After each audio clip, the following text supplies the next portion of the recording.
Oh, come on. There we go. Blue Yeti was like booming off my walls. Because, you know, I got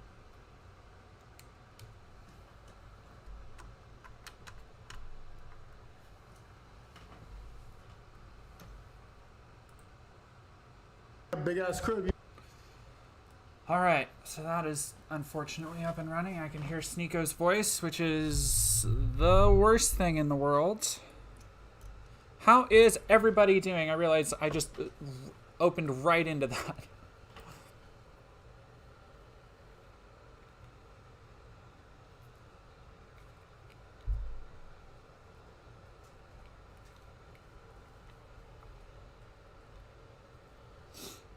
Unfortunately, Gender Forks, yes, this fucking guy. Let me hit on multi-stream real quick so I can see everybody's comments.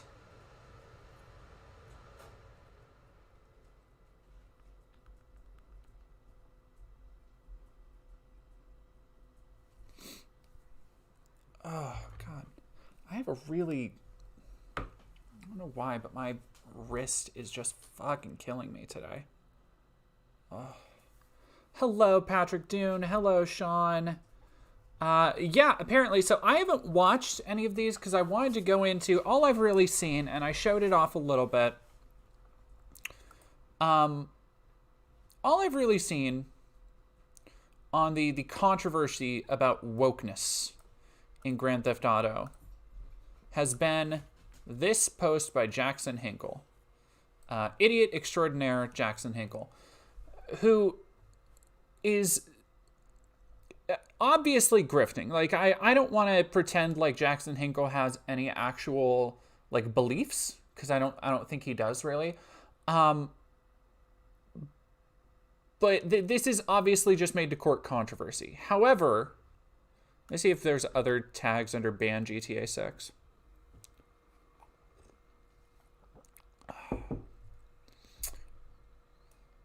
Hello, Canethius.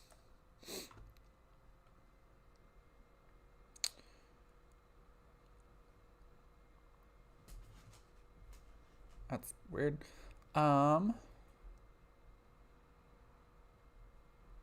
Yeah, a lot of it has been driven by ban GTA 6 by Jackson Hinkle.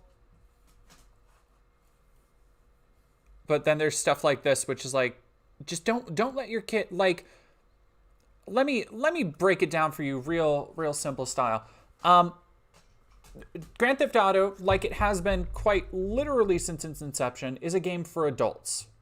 And since at least GTA 3, I don't remember if the old ones, if GTA 1 and 2, I want to say those might be rated T, but GTA 3 for sure, which was the first one to cause like a mass social hysteria, GTA 3 for sure was rated M.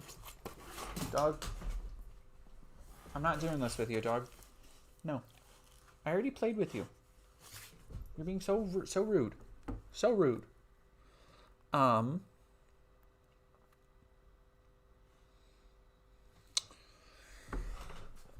And yet, here we are with conservatives. Now, here's a couple things conservatives are saying. One is the Jackson Hinkle thing of somehow trying to tie Zionism and Jews to being the ones controlling. All right, dog, you're going in the kitchen. Dog, you're going in the kitchen. You're being bad.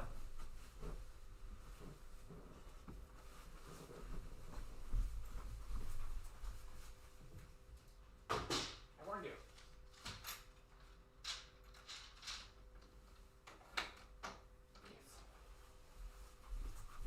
Okay. Dog is in pupper prison. Curvilinear cube, dog is in dog prison now.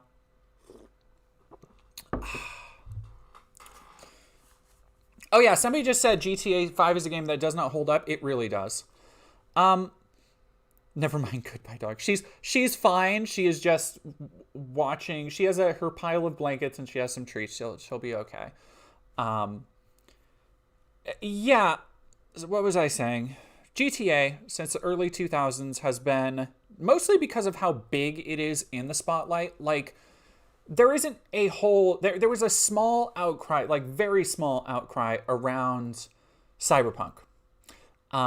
Mostly because of trans people, but it was so small as to be entirely negligible to the mainstream gaming populace. But Grand Theft Auto is a series with such massive cultural cachet. Like, it is such a big deal, such an event of a series. Everybody plays it. The GTA 5 is the best-selling game of all time. Like, it can't be overstated what a massive cultural force this game is. So naturally, when a new one comes out, everybody is going to fucking know about it. Everybody and their mom is going to know about it.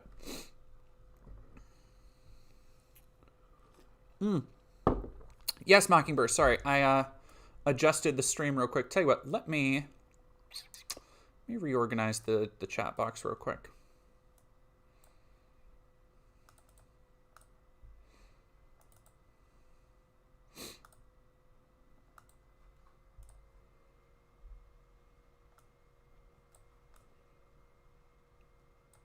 I'm gonna put chat box right there. Actually, I'm going to go boxed. Okay. All right.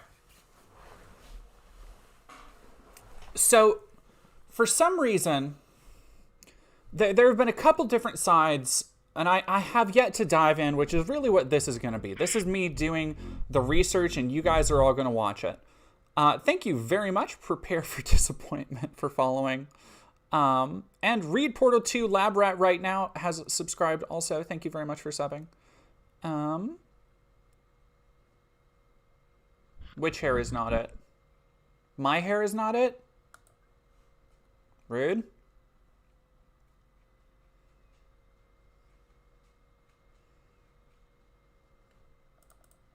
Why is my hair not it? What's wrong with my hair? I just put it back in a pony. Zerbark, good evening. Good evening. And I'm putting the chat box here so we don't have to see that much of Sneako's face. Okay, Sneako's hair. All right. I was gonna say, I thought you were talking about Sneako's hair, but also he doesn't really have hair. And Crow V, thank you very much. I appreciate being here. Thank you, Siwi. So I'm gonna start with. Again, I don't know all of the arguments, but what I do know is that there are now people out there claiming that GTA 6, which I cannot express to you enough, there was one trailer shown off so far. And it will probably be, if the Red Dead Redemption 2 marketing cycle was anything to go by, we will probably get that trailer and then maybe another one, maybe, because it's supposed to be coming 2025. We might get another trailer this time next year. If that. Like, GTA 6, that trailer was basically just the company coming out. It was a shareholder obligation, I'm sure, to get the marketing cycle up and running. GTA 6 could drop tomorrow and it would sell like hotcakes. Like, that is a game that absolutely does not need marketing behind it. That has not stopped people from, and the trailer is really just, much like the early Red Dead 2 trailers, it's more of a flavor piece, like it, and a lot of the early GTA 5 trailers actually. Like it's more of just interspersed character moments. It doesn't give a whole lot of the story or what's going on. It just kind of gives a feel and an idea for the world and the characters and the story and the tone, which is all well and good. However, that has not stopped people from already decrying it as woke. And so I want to get right into Sneako, who I cannot stress enough, might be one of the dumbest motherfuckers on the planet. If you guys know my channels and my videos, you know I don't usually go after somebody for things like intelligence or their physical appearance or anything like that. I don't try and pick the low-hanging fruit when confronting somebody because I want to challenge them in the marketplace of ideas, so to speak. However, Sneako is too stupid to do that because he doesn't have a membership card to the marketplace of ideas. To do that, you have to have ideas. What tea do you have? I have I do 2 tea bags. One of them was a... One's like a lemon chamomile, and the other one I think is like a pomegranate cranberry, I think, with some honey. I know, it's really good.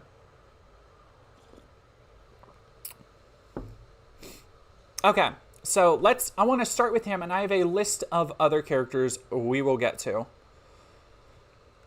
And I'm a GTA 6. I'm a GTA 6, I'm not, but I am. I'm edging right now. What are you guys talking about? Can we get a roll call real quick? All right, this already fucking sucks. Roll call real quick. I set up GTA. So, because I'm not gonna sit here and watch Sneako for 44 goddamn minutes, so we're gonna skip through it a little bit. All right, so here he is. Let's because we haven't watched the trailer either. Let's watch him watch the trailer, huh? Oh goddamn it, he moved his. Whatever, I'm just gonna keep mine.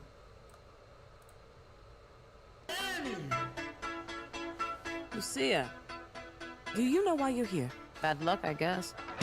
Wait a second. That annoys the fuck out of me. First off, one, that looks like somebody we know. Two, is the main character a girl?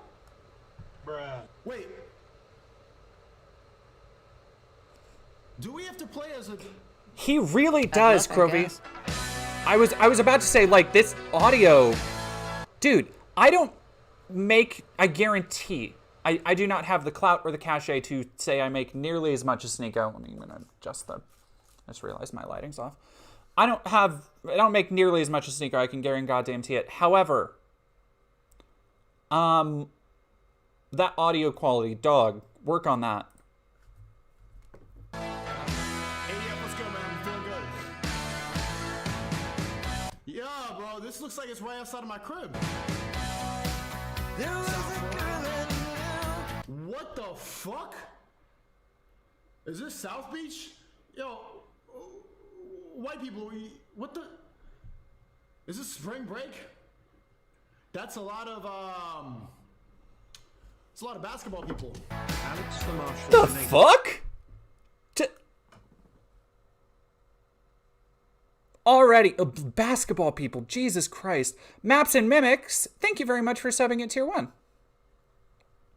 A lot of basketball people. Sneako doesn't look white. Like, what? Why are you racist, dude? Basketball people, what the fuck?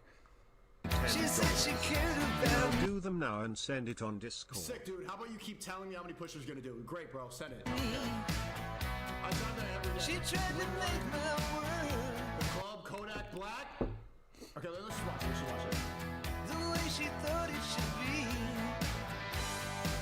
Yeah, we were desperate then to have each other to hold. Wait, you guys was all saying L, women, no Latinas, BBLs.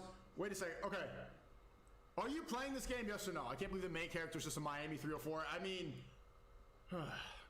Chatham, is the main character is a fresh and fit girl. Bruh. The main character is somebody that I've sat across the table on a fresh and fit panel. Which, like, again, on most days, here, I give Sneako what I call the Hitler exception. Where, if you saw somebody, even if you disagreed with them on most things, you wouldn't really punch them in the face, right? Unless it was Hitler. Like, the things that I would pull my punches on, for most people, even if I disagree with them, I make an exception for Sneako. You are no fucking catch, dude. Like, you are lucky to be in the presence of the women that you sit across from on Fresh and Fit. I don't even have clever bangers. I'm starting angry because of this person because he incenses me so much.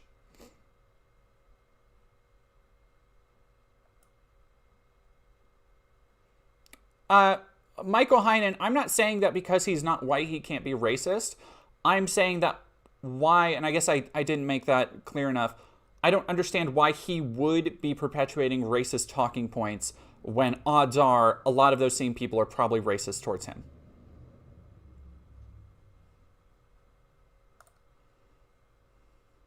Is a girl like, no, you, period. Yes, you're playing this? I'm playing it. I don't even give a fuck, man. I don't even give a fuck. And if you do play this game, find a way to make money off of it too. Find a way to make money off it too. If there's gonna be gameplay commentaries. Well, look who's back. The only way we're gonna get through this, Dog, your fucking audio is fucked. we're gonna get Love speech, what does this look like? through this is by sticking together, being a team.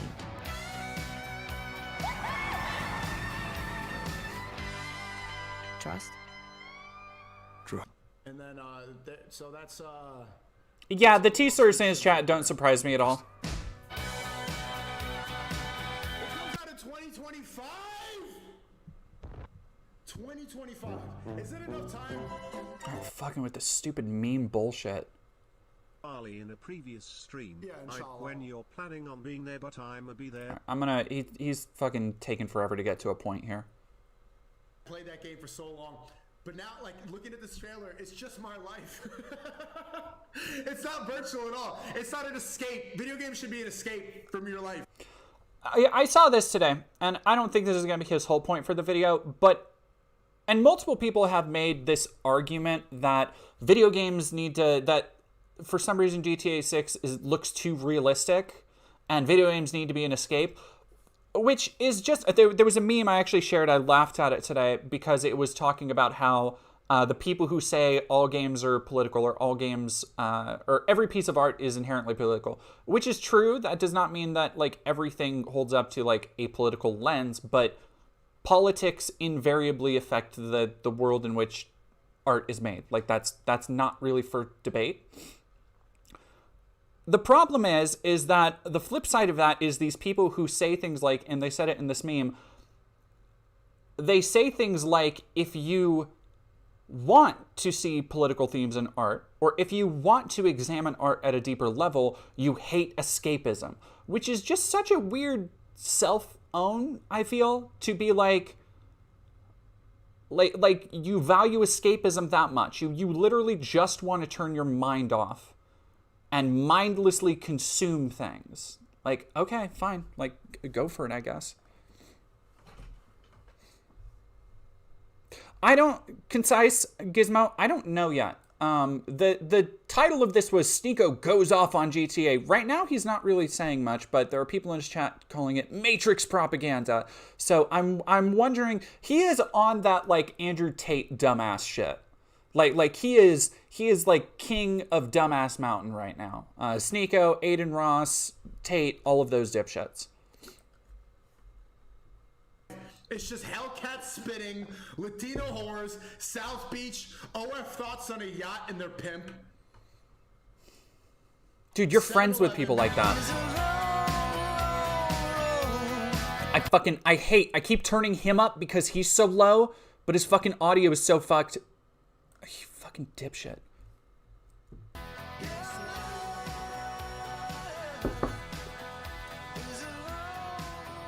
Well, look who's back. The only way. The Nelk boys, little frat parties. Look at this simp, bro. Soulless eyes. Nothing. Did they just do this? Chad, do you think they just did this because of all the GTA 5 Organic donated it's $5. not a feminist game, it's I heard in misogynistic. GTA 6 they have two. What the fuck? So you can almost see in real time he's trying to find something to get mad about. Like, he needs to have a reason to turn it into a culture war thing.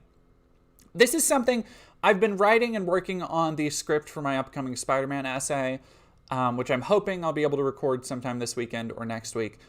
But it's something I've noticed a lot between that and then we're going to see later with the Godzilla -1 people who are trying to turn that into a culture war issue, is that if there's not something that is obvious, like in the Marvels, there's women that they can easily hate. In things like Star Wars or Star Trek, there's minorities. In things like Spider-Man, there's minorities and gay side missions and all that shit. But if there's not something obvious, they will basically try and fabricate something so they can make it into a culture war issue. Yenzo, I don't know. Tuttle Twins is still Tuttle Twins, but that's a real arsenic or bullet to the head situation. Go back, please. No Sarah calls or talk today. Chat, are we in GTA 6? How do wait? Send me the link. Send me the link. Send me all. All right, leaks just get me now. Send fucking. I don't. Every time I hear about a new mother, chat, I can't help it. This is gonna sound. This is gonna sound. Mashallah, congratulations on your new child. I hope he likes my schizo streams. I hope you have a. That was fucking sad.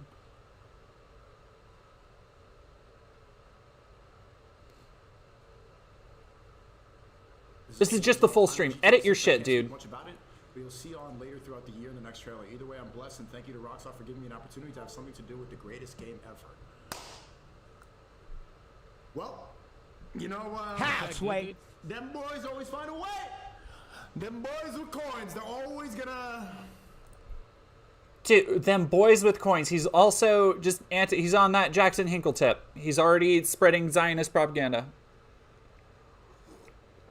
Not propaganda from Zionists. He is spreading propaganda that this is a Zionist game. They always find a way. Congrats to him, man. Aiden Ross cameo. Oh shit, there he is, man. I'm joking. We love Aiden. Yeah, you'd love Aiden. I wouldn't be surprised. Enchanted Nightshade, thank you for following. The GTA 6 storyline on Aiden Ross stream. Everyone thought he Gonna was a be madman. Lucia. All right, just get And I actually do agree with guys like with the America First people. The fact that in the 80s, superhero movies and video games, they were glorifying white people who were good at what they were doing.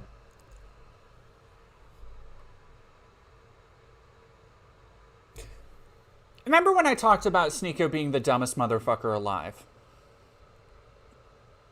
He says this, and I jumped to this point, so I'm missing a little bit of context here. I'll cop to that. However, I can't wait to see if he gives any examples, because I'm willing to bet he doesn't. I'm willing to bet he's like imagining some fictitious reality, or like it's a Mandela effect that he's personally suffering through, where he's just like, oh yeah, in the 80s all the action heroes were just Stallone or just Arnold, which isn't true. You had Michael Jai White, you had Carl Weathers, you had Wesley Snipes, you had a lot of big names who were black in action movies. You had Danny Glover, for Christ's sake, heading up Lethal Weapon, one of the like premier 80s action series. He co-starred alongside a white dude. They shared double billing. Like, what the fuck are you talking about? Yeah, that's also to say there were black superheroes. Like, there had been for a long time. Black Panther came out in the mid-60s. Like, Falcon had already come out. What the fuck are you talking about? I'm pretty sure Deathlock was even out. White guys who were just fixing stuff. Bruce Willis getting out of a little air vent and just saving the day with some guns. Rambo clearing out. What did I say? What did I say? I don't miss. The same emo kid. Thank you very much for following. No, and I said that like knowing what his points of reference would be while also knowing that that narrow point of reference would forget about all those other cats I just mentioned. Wesley Snipes, Carl Weathers, Michael Jai White, Danny Glover, tons of other cats I'm completely missing. Shaft, Sam Jackson, Shaft. Although I think that was the 90s. That doesn't stop Shaft from being in the 70s though, the original. Steel's another one. AK-47s. Terminator, a white, competent, jacked white dude, just leading the charge.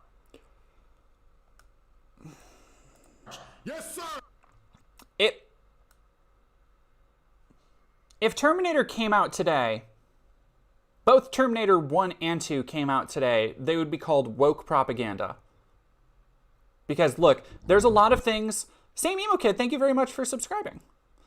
There's a lot of things you can talk about James Cameron for, but being a fan of hot, dominant women is not one of them. Like, that dude loves putting dominant, strong female characters in his movies, and they're exactly the same type of strong female characters that dicks like him will be like, oh, that's not a strong female character because they're basically just making her into a man. It's like, that's not actually true. Like, if you watch those movies, that's not true.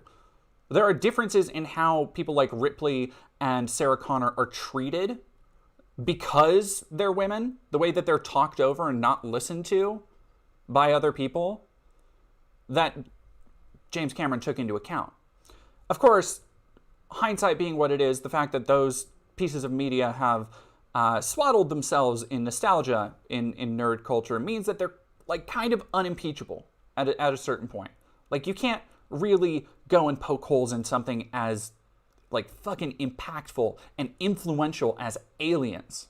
Like without Aliens, we wouldn't have Doom, we wouldn't have Halo, we wouldn't have StarCraft. Like there's so many different things that have borrowed and taken from Aliens, of all things. And same with Terminator. So they're kind of beyond the point of criticizing, but they're also like so far back that I think a lot of these people, they're trying to like change the conversation around them. Because again, it's paying attention to Arnold Schwarzenegger in Terminator, but not the other main character of that series. Getting shit done, and that has a lasting effect on the culture because America is it's majority white. And so when you see white guys who should be men should be the leaders, they see white guys getting shit done. Jesus Christ. Has lasting. I bet he thinks he would be a competent leader. Like, I bet this scrawny little dipshit thinks he would be actually good at leading. Like, if he didn't have a legion of dorks who, like look up to him because they're 16 and they don't have any friends, he would be literally nothing. Effect. White guys want to get shit done. Now you see a white guy, all they are simps, just like in GTA 6. Mind you, we saw like one line of dialogue from that. And he's going off on this multi-generational theory about how all white guys now are simps because of like one line of dialogue and a few shots of the Latina character being on top of the white dude. Is he's a simp. Like there's no... If GTA 5 and Red Dead were anything to go by, this game's going to be like 50 to 80 hours long. That's a lot of fucking storytelling. And the people who like to do this wokeness thing, they always like to say, oh, well, I want well-written characters. I want good characters. I don't want just agendas shoved in.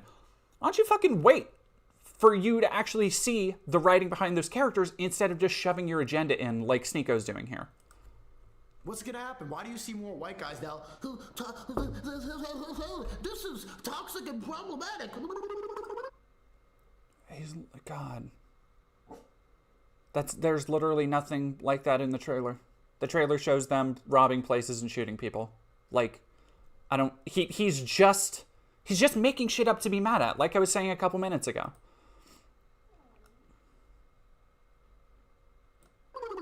Well, actually, this is a mag, not a clip. That's white people in America now. Why? Because we've normalized men being pussies so much. Pussies. And as a result, women take charge. And slowly, people are going to spend hours on this game, hundreds and hundreds of hours. Kids are going to be plugged into this. It feeds your brain. That's why in Islam, for example, it's haram to the really strict Muslims don't even watch TV or movies because everything influences your mind. And the best influence is just the Quran. Or the Christians, it's the Bible. No Tuttle Twins tonight, Yenzo. I have a lot of these videos, and then we're gonna go into amphetamine vibes taco time for sure. After these videos, we're gonna go into the people saying that actually Godzilla -1 is anti-woke because that is another just grasping at straws phase that the culture warriors are in right now because nobody gives a fuck about the Marvels. Banana Man, thank you very much for subscribing. I have no idea what he's even, like, what point he's even trying to get at. This just seems like complete malting. Trailer. Let's see. Is this one? No, it's not this one.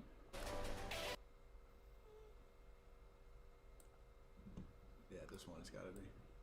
Why did I move here? I guess it was the weather. It sounds like the beginning of Goodfellas. Ever since I was a kid, I always wanted to be a gangster.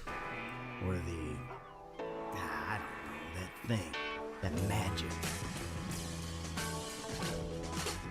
You see it in the movies. I wanted to retire. You see it in the movies. I want to retire. I want to live on my own terms. I want to live the life I see on the screen. Jesus Christ. Is he What I was doing. is he art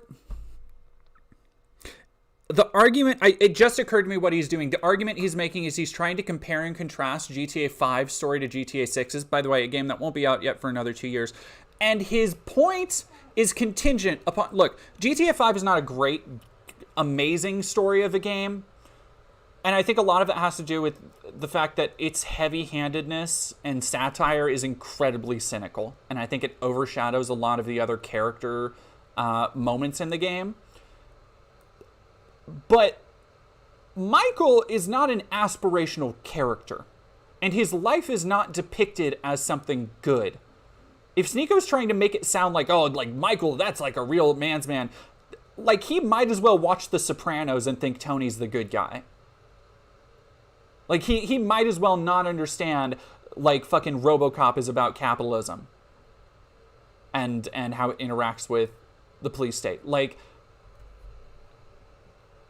he is a depressed alcoholic who is always going to his therapist, who hates his life and hates his family.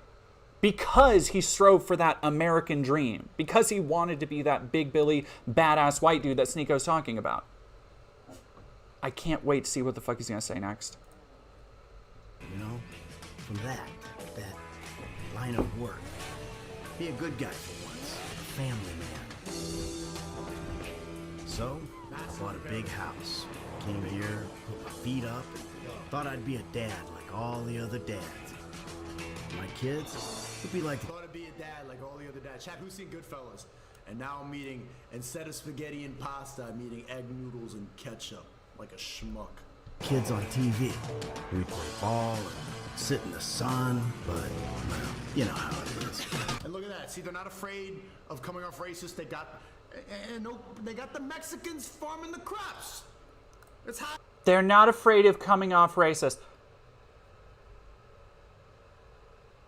The point of the scene that they're showing is look at how good some people have it, while these hardworking people are getting pesticide dumped on them. It's like he doesn't understand like satire. To him, he's literally just like, look, they're not afraid of being racist. They're addressing racism. It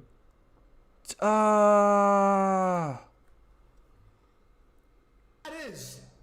No forced diversity. This is the way it is. No forced diversity, except they just have...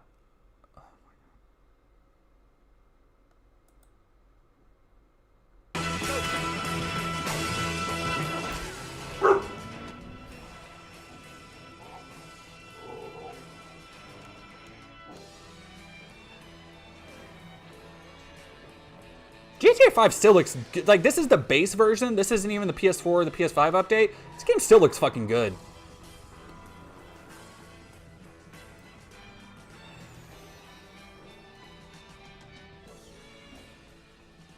To this day, man, when I was standing, chat, you remember that speech? Strike the iron walls high. I literally. Thank you for visualized subbing, this. Ryan. You know, I'm like, I was just able to secure a deal. I knew right after that stream ended, I'm like, I just secured a multi-million-dollar deal. I knew it. You gotta strike the iron walls high. I took over LA. The GTA, it put all this imagery into your mind. Like, look, literally how his chat, how fucking racist his chat is, and just popping off W. Whites. You heard he said a family man. Like, not only are they being just blatantly racist, they're totally missing the point of the piece of media, which I'm assuming they didn't fucking interact with at all. And I feel like that's enough of what I need to see from the dumbest motherfucker on the planet. Let's go see another. And this is an assortment I picked from ones over the last couple days that I've seen. Who's this by? This is Young Defiance, coming up with 36.8 subs. So I just got finished watching. And I wanted to do this one because you want to talk about, this isn't a big name. I think I have a quartering video on here, and I have some other ones. Oh yeah, Lixbox. If it was the Franklin trailer, it would have been a very different reaction. Don't get me wrong. It would have been a very different reaction. It would have been all about how, oh, look at this is how black people live and all this shit. God, I fucking hate him. if you buy GTA 6, you're an idiot. Grand Theft Auto 6 sucks. Again, I cannot stress enough. It was a teaser trailer for a massive game that will be coming out in over a year. Like, likely close to 2 years. I'm willing to bet holiday season 2025. That falls around the level as Red Dead Redemption 2. My dog is whining. I'm going to go let her out real quick.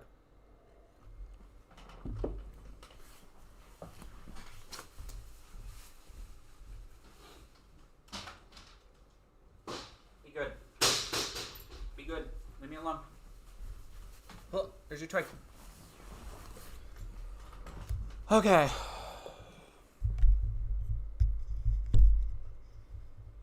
Oh yeah, I was gonna see Kinetheus. I was gonna go to Rumble, but I don't want to do. Rumble makes my computer slow down even fucking more, and I don't want to deal with that today. But I want to show this one because again, having watched a lot of right wing content, you get a flavor, a feel for how they're going to approach an issue by how they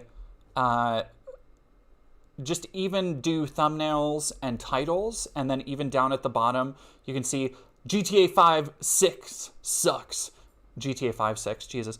GTA 6 sucks. GTA 6 sucks and will be the worst Grand Theft Auto game of all time. Grand Theft Auto is trash. Don't buy it. So he basically tried to fill it with, like, tags.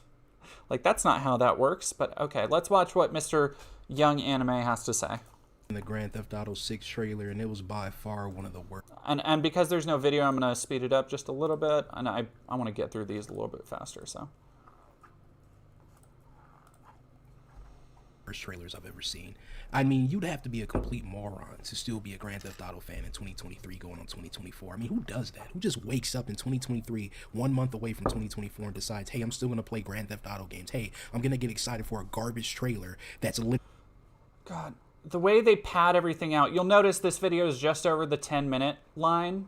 And speaking from experience, that's like the prime sweet spot you want to hit for getting ads, which is just another, like, Quartering does this shit literally all the time. It is just another piece of evidence that they're just basically making shit up to be mad at so they can get views. Like, it's all just one big fucking grift. literally just rehashing the same thing as every other GTA game. Like, how do people keep getting dumber by the second? How is that possible, man? It just keeps happening. Who besides idiots were asking for GTA 6? No real Which is gamer such all as this myself, is. on the higher levels of thinking such as myself, would ever be a fan of Grand Theft garbage. It would just never happen. Every game is the exact same. Mindless filth for idiots that can't handle anything but edgy violence. See, this is fascinating to me because for years, and even as early as this year, I got told that I was a liberal trying to, I voiced concern, and it wasn't even like, hey, we shouldn't have this. I was just saying, and people who follow me on Twitter know this, I was just saying that, like, if you look at the increase in fidelity, which GTA 6 looks fucking amazing, like in terms of graphical quality, it looks really good. But if you look at the increase in fidelity from something like GTA 3, where you used to go on like shooting sprees and stuff and shoot these people who had basically squares for heads, who cares? But you compare that to modern games, and I think it is kind of like fucked. It's a little bit more fucked up and disturbing because they have added so many different layers of realism and believability to not just like what the game looks like, but how civilians react to shootings, how people die, the gore system, if Red Dead 2 is going to be anything to go by. And for that, for just expressing a modicum of concern, not saying it should be taken away, certainly not saying it's going to inspire mass shooters, just saying like it might be a little bit gross, like tonally, it might be a little gross. People started calling me a liberal and saying that, I just want to censor everything and take away everybody's games and stuff. What the fuck do they think about these people now? Because there's going to be a modicum of like queer stuff in GTA. I'm sure there would be a little bit. Rockstar is not like a overly queer representative company. They never have been in the art that they make, at least.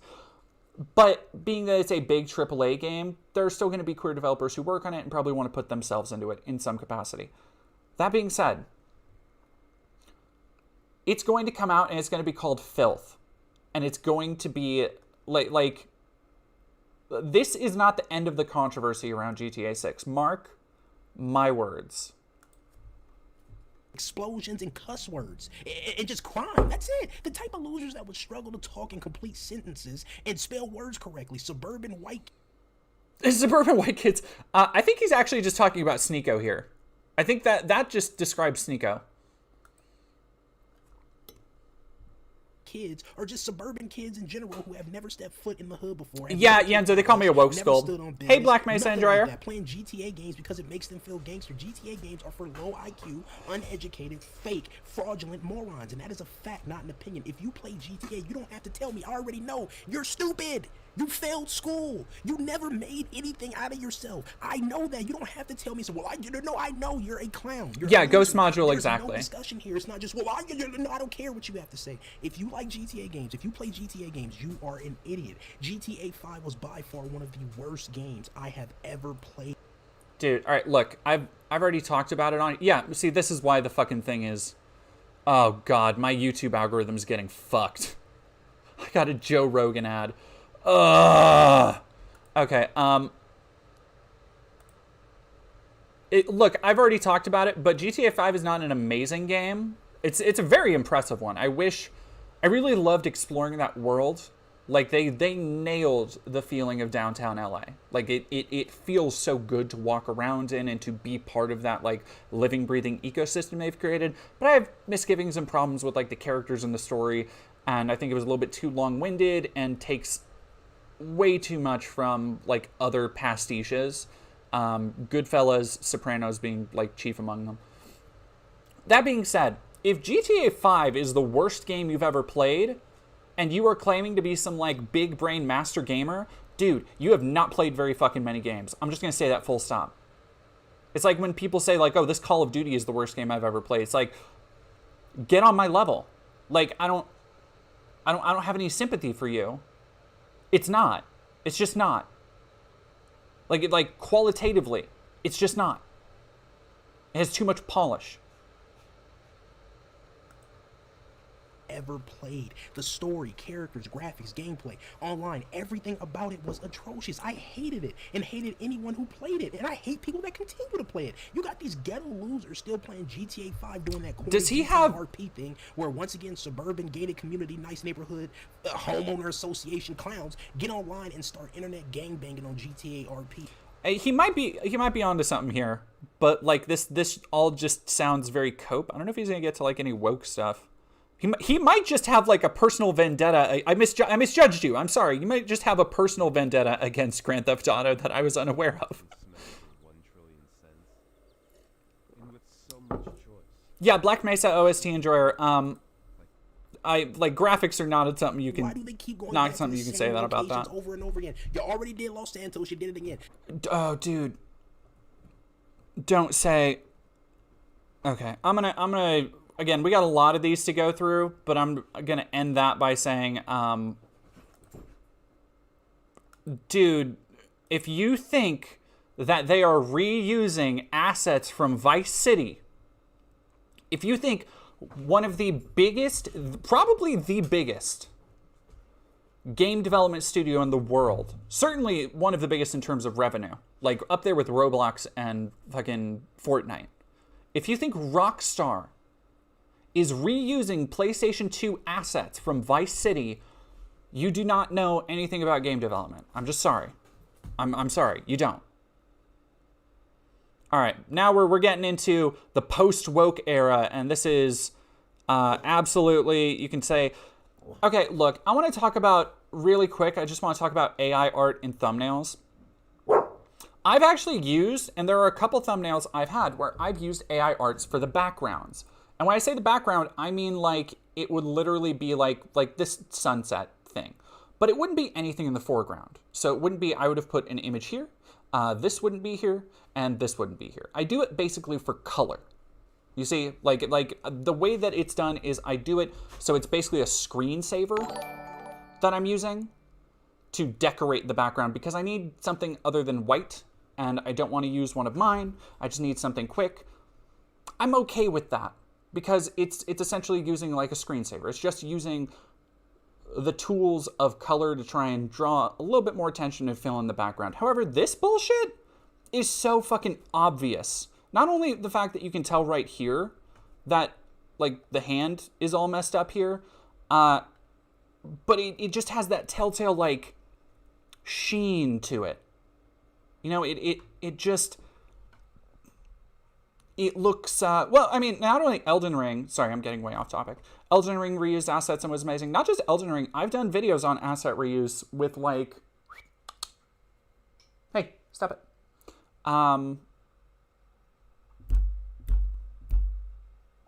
Yakuza.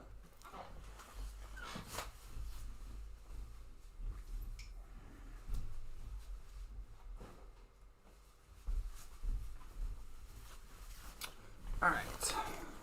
Ugh. Yeah, and like, but like this shit, Mockingbird, like I don't use it to replace artists. I make my own thumbnails, and I don't even think I did make one. Although that was the point of the thing, is on the video I did about. Hey, stop it. On the video I did about AI and Elon Musk, I did make an AI Elon Musk. Which here's the thing, I never talked about this. Making Elon Musk look bad with AI is really, really hard. Not because he's hard to make look bad, but I think because so many nerds have plugged in, like, cyberpunk Elon Musk and shit into whatever databanks AI use to, like, sort through and make their own images and then coagulate shit together. I think there are so many of those that are just Elon Musk looking, like, vaguely cool that it's harder to make him, of all people, look bad using AI. Didn't have a problem with literally anybody else I tried it on, but getting a scary looking Elon Musk, shockingly hard. Like, I almost just used a real picture of him. But I wanted one with more teeth, which is what I used for the thing. Anyway, that's small. Dark Excalibur, I don't want to be like, I don't want to say he would have. Oh shit, we got super chats. I'm sorry, Killer Ken. Killer Ken is super chat at $10. Have you seen the Sneako water bag clip? I have. Patrick W. Dune has super chat at $2. What's the worst game you've ever played? Well, okay, worst game like ever.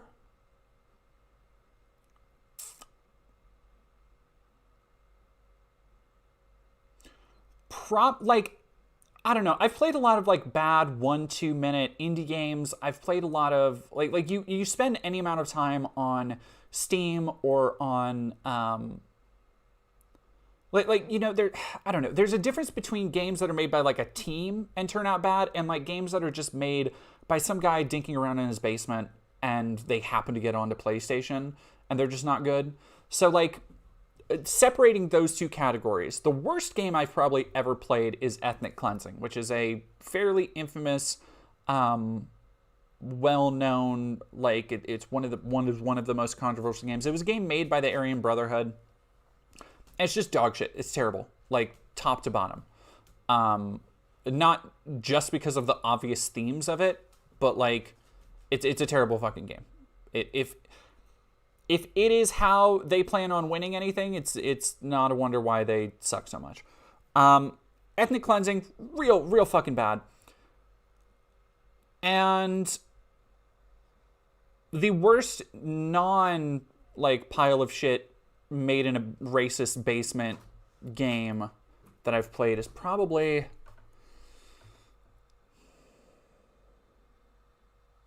Like thinking of something made by an actual team...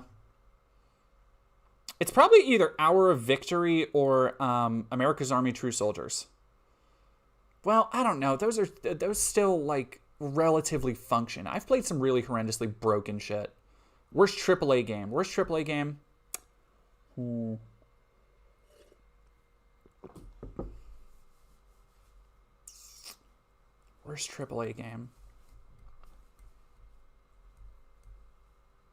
I don't know. I've like since getting into game development and just like game criticism, I've gotten pretty good at spotting like how some games will turn out, like relatively. Now, it's not 100%. And I don't want to say I'm like psychic or anything, but like I never played Anthem because from everything I saw on the tech demos, on like the E3 show floor, I was just like, this just looks like it's going to be worse Destiny. And when it came out and it was worse Destiny, I was like, okay, well, I'm just not going to play that then. Like that's not for me. Worst AAA game I've played. I played,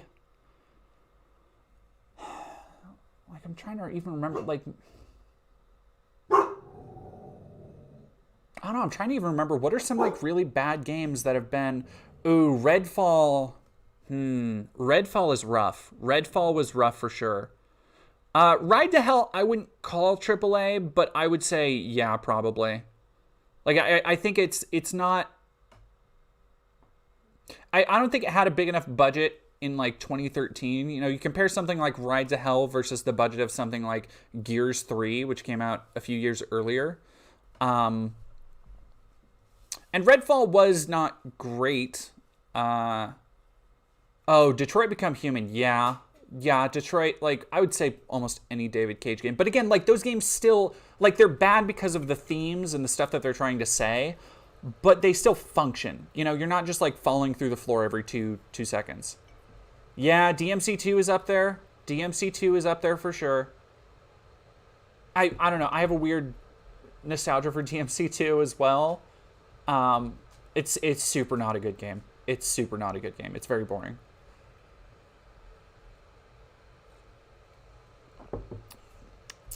Now, I wouldn't say Last of Us. I really, really, really don't like Last of Us. But again, it's like that GTA 5 thing. It's like, even if I don't like it and everything it does, it's still functional. You understand? Like, it's still a game where you press buttons and things happen and you don't fall through the world. So it puts it in a different league. I would say, like, maybe launch Assassin's Creed Unity. People forget, launch Assassin's Creed Unity was fucked. Like, fucked. Same with launch Cyberpunk. Like, those games were, like, you sat down and played them and you were like, I don't understand how this got in my hands in this way. Like, this shouldn't be played.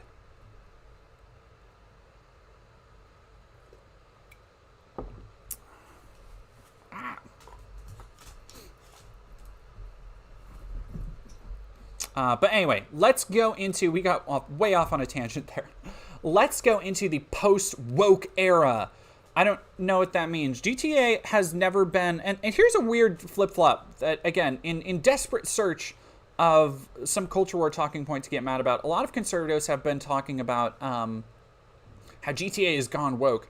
But GTA was never not really woke. Like, it always had a variety of characters from different ethnicities, from diverse backgrounds. Somebody already mentioned that Vice City Stories had a trans character. It's just been very satirical. And it took that satire in a very South Park kind of way, where it was like, at the time, it was like very, we throw shit at everybody. But when you go back, and when you actually go back to GTA 4, which I only say because I revisited it for a bit recently, when you go back to GTA 4 and you listen to, like, the radio announcements, and you're cognizant of the time that was made in, at, like, the peak of the Iraq War, at the peak of George W. Bush's presidency, and you see the time period of Americana reflected in that game, it's poking a lot of fun at conservatives.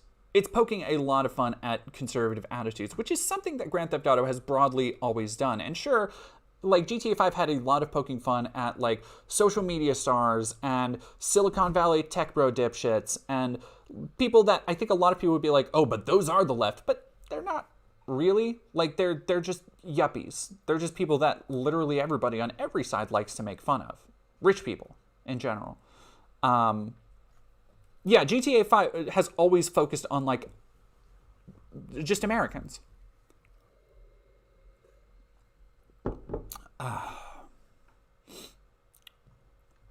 No, Zeku, here's the thing. Tech bros broadly are very conservative, but a lot of conservatives, it's like when they use the phrase tech oligarchs. What they're saying is they are trying to conjure up this image of like these tech boogeymen who are trying to control everything.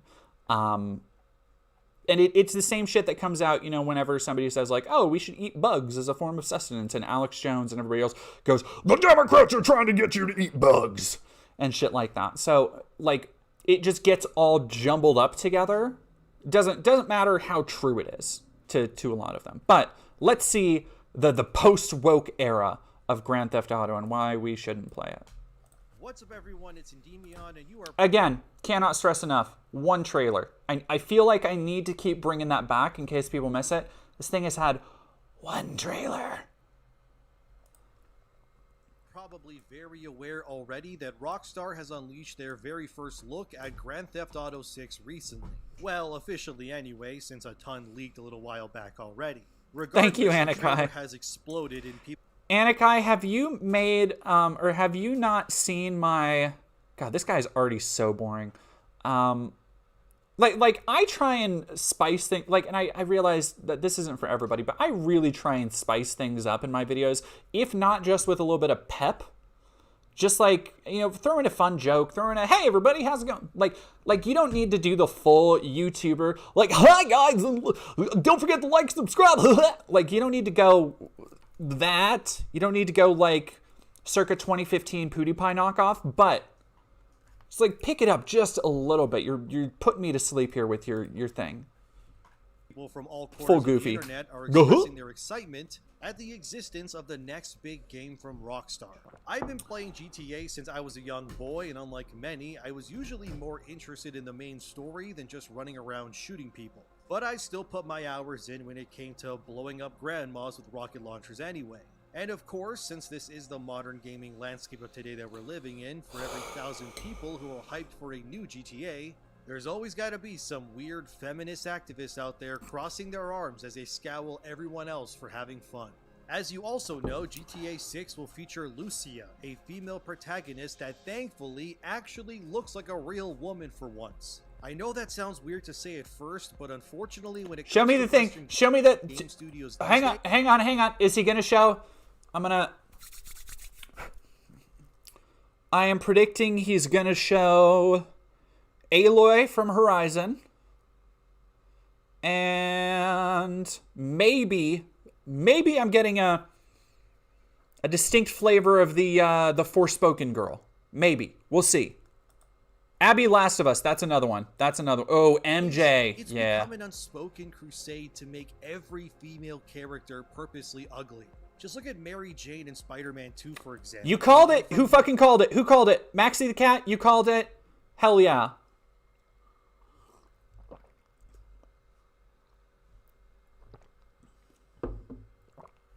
Adorable girl next door look to Skeletor with a wig on her head. Apparently, female characters are made uglier on purpose these days in order Is he gonna fucking say that she was based on a writer? He might. I've been knee deep in the Spider-Man Chud sphere shit right now, so the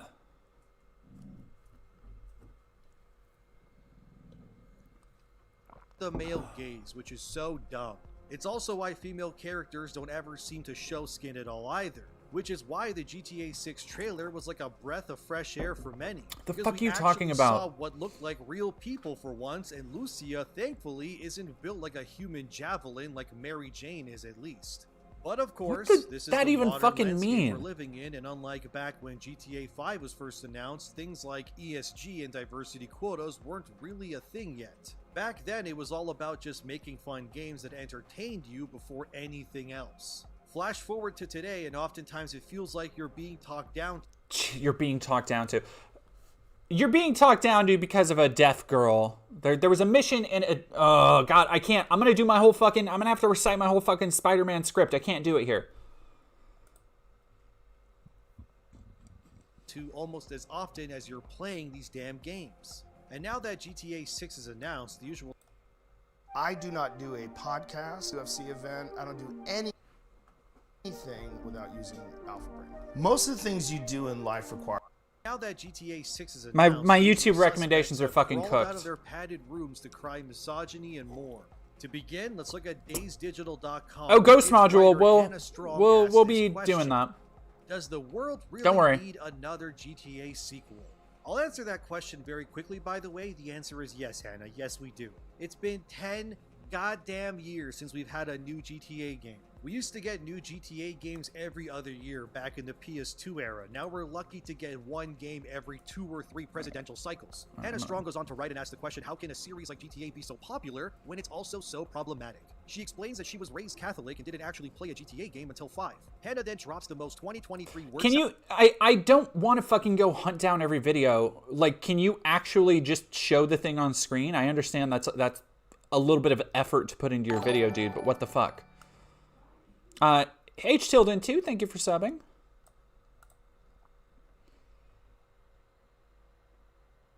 Oh, goody, Yenzo, I can't wait. Let's hear her out, shall we? Hannah said, and I quote, "But is there still a place for the bloody, often deeply misogynistic, anti-sex work and transphobic worldview perpetrated by GTA in 2023? We are post-Gamergate, post-Me Too, and yet women are still struggling to be seen or heard within the games industry. Violent..." The point that she's making is literally the one he's, like, perpetuating. Like the thing that she is saying, which I don't necessarily agree wholeheartedly with, but the idea that women aren't listened to as a woman who's writing this, and then to have a guy come in and be like, you're fucking wrong, you're a woman, shut up. It, like, the lack of self-awareness. It never stops. Women and transgender people continues to dominate global headlines. It doesn't feel like the gaming world has necessarily become a more accepting place, at least at the AAA level. The trailer for GTA 6 showcased the franchise's first fully playable female protagonist since the original Grand Theft Auto. Meanwhile, Rockstar has allegedly made positive shifts to clean up its frat boy corporate culture. Still, it's hard to imagine what a version of GTA that isn't a cis male power fantasy might look like.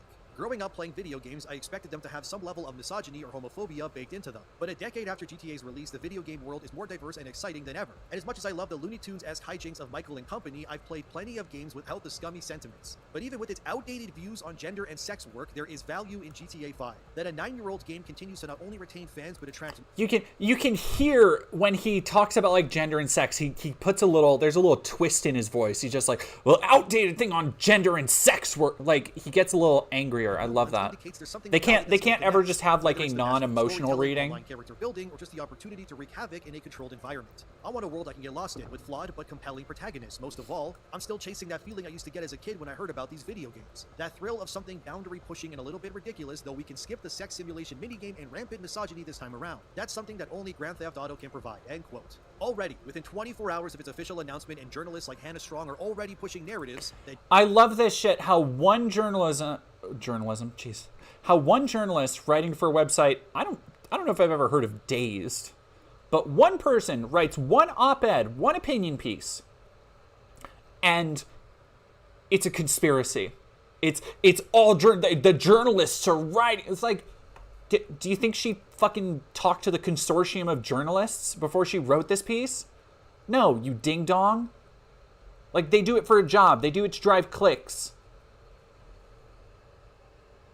GTA 6 must bend the knee to woke identity politics. That's actually impressive. I thought it would take at least a few days for these kinds of articles to pop up, but alas, these people work fast. Saying GTA should drop its frat boy power fantasy image is akin to saying a game like Resident Evil needs to remove its horror elements. There's simply concepts that exist that are integral to these experiences. That is a frat bro power fantasy is integral to Grand Theft Auto? Since fucking when? When have literally any of the main characters been what you would call a frat bro? Like, would you call Sneako, like, bum-ass, what is he, 40-something? Like, Eastern European immigrant? A frat bro? Michael? Trevor the meth head? Like, I think Franklin's probably the closest you could get. But I certainly, like, he doesn't seem to think very highly of rich people. The type of people who would be frat bros. Yeah, like, what the fuck? Yeah, GTA literally makes fun of those people.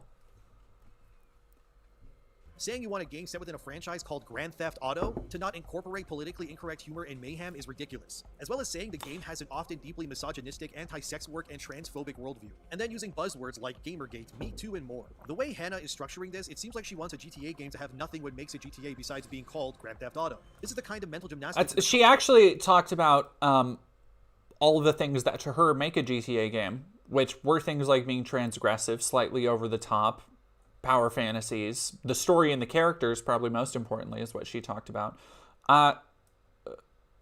But it's so telling that to him, all of that is secondary to offending people. Which again, if you stop to actually think about those old games, they offended people, or they were aimed at offending people a lot like you. I want to skip ahead and see what else he says, because I think he's going to... Oh, here we got it. He's going to talk about an article. This guy's already boring the fuck out of me.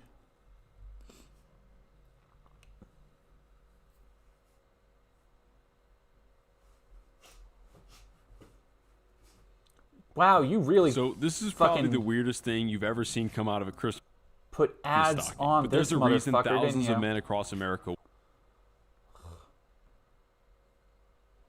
are, as Jason writes, this was one of several politically sensitive actions Rockstar, a division of Take-Two Interactive Software Incorporating, has taken in recent years. The company removed transphobic jokes from the most recent console release of Grand Theft Auto 5, and significantly narrowed its gender pay gap. Jason also confirmed that developers are also being cautious not to punch down by making jokes about marginalized group, the people said, in contrast to previous games. Oh boy, that does not get me excited at all. Knowing that GTA... No, because, like, again, he's not looking at the reasons why, which, for people in a corporate space is to make more money. I want to say that. Like, for on the developer level, on the writer level, I'm sure that they want to be more inclusive as artists, but the people actually calling the shots are doing it so it has broad appeal and they can make more money. That's why. But on the flip side of that, the only reason he wants that is to offend people. Like, the only reason he wants that is to be racist, is to be offensive. For no real... Like, there's no real reasoning behind it other than that. I got this guy. This guy has a different approach. Some of its bite in order to pander. But as of last year anyway, this is apparently where this game is headed. Rockstar has already been publicly documented by people like Jason Schreier that the company during its development of GTA 5 was considered a frat boy utopia, which meant lots of drinking, partying, and long nights working on the game. GTA 5 also ended up selling almost 200 million copies as of 2020. Dude, is he gonna fucking say the abusive pile of shit workplace of GTA 5 is the reason it sold so well? Not the fact that it was a hugely established and highly anticipated game. Hey, God, it just comes down to them not fucking knowing shit about games. Is a Serbian war criminal who's definitely violated the Geneva Conventions. And Lucia is supposed to be standing shoulder to shoulder with these sorts of characters. And like Stacey Henley admits, it's just not very believable at all, and she's right. Look, I'm not against Lucia being the protagonist, I'm skeptical of course, but at least she's built like a real woman. It doesn't look like she wants to speak to the manager or have the mental illness haircuts, but come on, this is Grand Theft Auto. Motherfuckers have Based no on what we've style. seen in this video alone, the likelihood that this new game could be a massive woke disappointment is unfortunately a reality that just might come true. We have a more culturally kinder and diverse Rockstar making a... It's not a mistake that he's showing off a bunch of black people as he's saying, oh, this could be a woke disappointment. Okay. And all of that was just to fucking say... And he wants to talk about fucking buzzwords. Look at this. Embrace woke agenda. Feminist journalists demand rockstar pander. Get fucked. Fuck out of here. All right. This one I think was pretty short. And this one, I've never seen this guy, but he was just talking to the camera, which was very funny to me.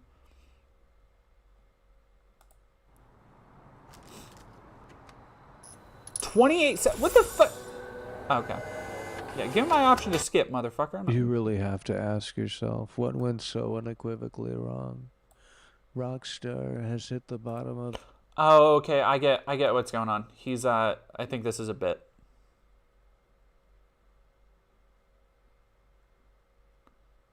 Veteran devs. I hope it's a bit. This does not seem like a bit. Okay, it's just a bit. Because the description does not say that, but let's watch. It's just a minute long. I'll watch that. The ocean floor, the GTA 6 trailer is if you close his eyes, he's actually, it's not bad. And it's the saddest it's ever been. We tried telling you, though, that the cracks were starting to show. If you think this trailer is great, well, you haven't seen a great trailer from Rockstar. This mid-Tom Petty song that only 5 people have heard of. Yikes. It showcases tons of things that are not going to be in the final game. The graphics are too good to be true. And what happened to Jason? It does. It sounds like... you don't clamor for quality. You clamor for the sizzle. And that's what they delivered, the sizzle, not the steak. I was looking forward to the steak. We didn't get that. And believe me, it is the saddest it's ever been.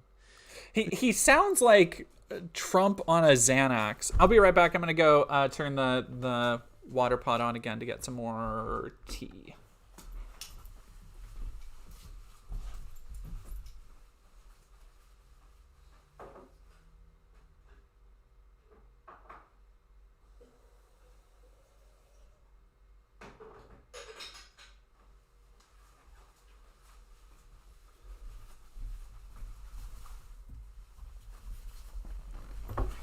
Okay, so this is just a bit, and that's fine. This is a fun little distraction. But you don't get him. You never have, and believe me, you never will. Oh, thank you very much, Y4D3. Very weird. Okay. Like I said, I just did like kind of a grab bag. All right, who's up next? And I would like to say we haven't seen any real unified front on why GTA is bad so far. Like one, because one was saying it's because it's recycled and it's the same game it's always been. One was saying it's gonna corrupt the kids. One is that it's woke and it's not gonna corrupt the kids. Excuse me, enough. What does Rockstar have in store this time? The bar couldn't possibly be higher. Thanks to its massive release and its online economy, GTA 5 is probably the highest grossing piece of media of all time. Never has there been an opening like this in the entertainment Again, industry. padded for This fucking week, time. Grand What the Theft fuck? Auto 5 But with a reported development budget between $1 and $2 billion alone. God damn, just fucking... Mighty Mulatto, thank you for super chatting $5. I think calling things woke is a business model. They're really overthinking things. They are. Like, they really fucking are. Like, that is...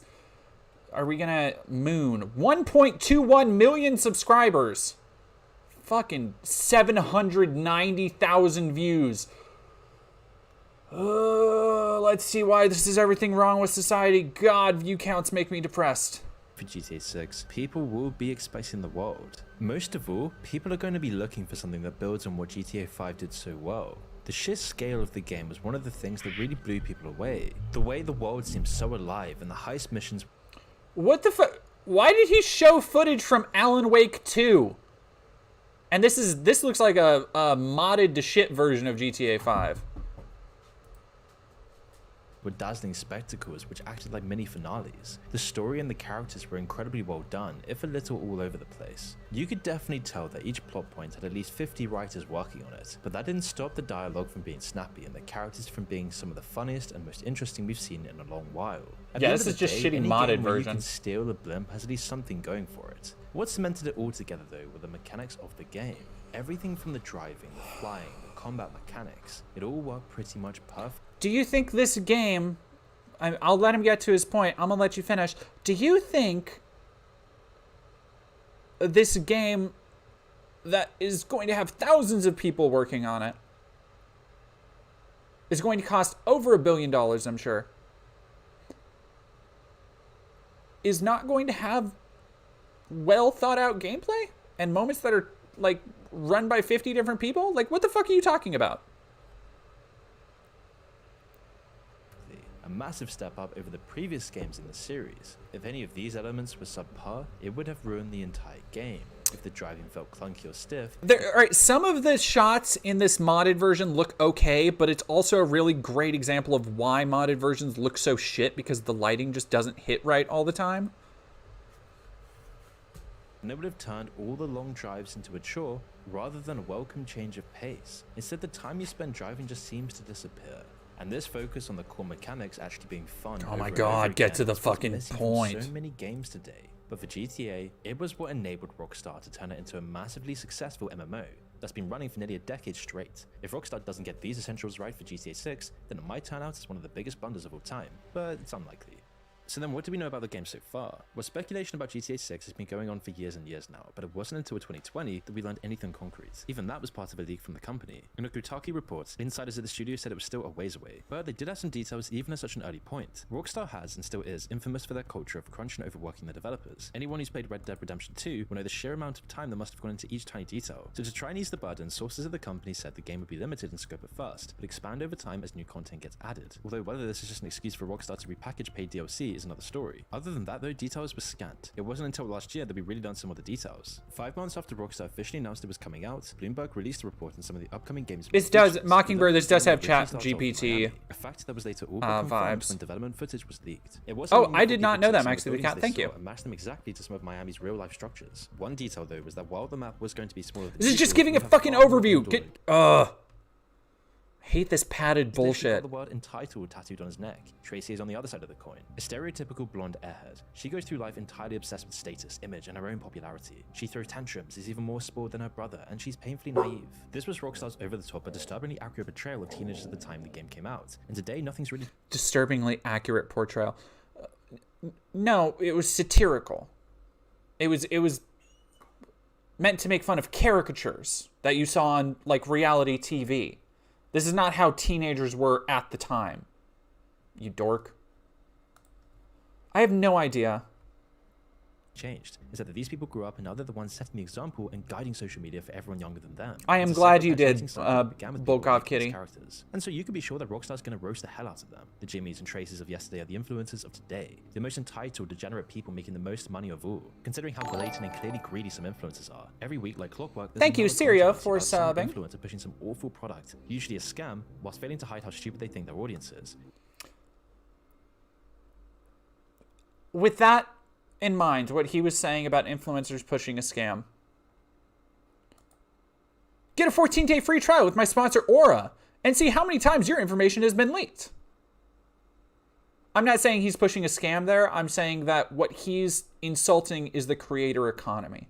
What he's showing is people taking advertising and ad deals to shill for products, which is also what he does. Like, he is doing this whole biting the hand that feeds thing, but trying to make it seem like, oh, he's one of the good ones. When really, he's doing the fucking same shit. Like, he titled his video with this absolutist nonsense that is going to get people to click, and it has. Like, that's, fuck, man. That's like 3 months rent for me right there. God damn. Just look at one of Pokemon's most recent scandals, trying to sell $28 cookies, then insulting the people who... What are we talking about Pokemon for? Stupid. Cookies that are just an obvious rebrand of some other... How is GTA wrong with everything in society? Oh, Going big. Play the official PC version of Clash of Clans. Okay, fuck this guy. I ain't fucking with that shit. Oh boy, do I have no fucking idea. I wasn't gonna stick around, but we're gonna go over to Michael Knowles, everybody. Michael Knowles, Mr. Transgenderism must be eradicated at every level from public life. That one and the same, Michael Knowles. He's gonna give us a reaction because they sometimes like to pretend at the Daily Wire like their hosts are like human beings with like feelings who react to things in pop culture. Like they don't just keep them in vats and plug tubes into their head at night to feed them the new culture war information for the next day. So we're gonna watch Michael Knowles react to the Grand Theft Auto. Like, what kooky fun could this be? I was informed by Mr. Davies when I walked into the office this morning that the new trailer for Grand Theft Auto has come out. And when I was wee lad, I remember the first time I saw Grand Theft Auto. My stepbrother showed me Grand Theft Auto 3. I was not much of a video game person, and so he had the game going, and he said, hey, you got to see this new video game. And I looked, and at that moment, he zoomed in with a sniper rifle and blew some guy's head off. And I said, what? My experience of video games had mostly been Donkey Kong Country and Super Smash Brothers. I said, what? And then, you know, you're driving, you're speeding, you're crashing cars, you're picking up hookers. It was just nuts. You're dealing drugs. It was the craziest game ever. And then when the next one came out, Grand Theft Auto Vice City, I got the game. And I actually played the game a fair bit. It was so shocking. At a certain point, the kind of craziness wears off and then you just stop playing it. But I got a real kick. Look, maybe it's a shame to say. It is a shame to say, but I did get a real kick out of it. Well, now... Spicy Tricks, thank you for following. Grand Theft Auto 6, it was released 15 hours ago, and the trailer for this... Weirdly enough, all this talk about GTA is making me really want to go back and play GTA 5. I might finally go back and play GTA... I've played GTA 4. I might finally go back and finish GTA 4. This video game now has 70 million views.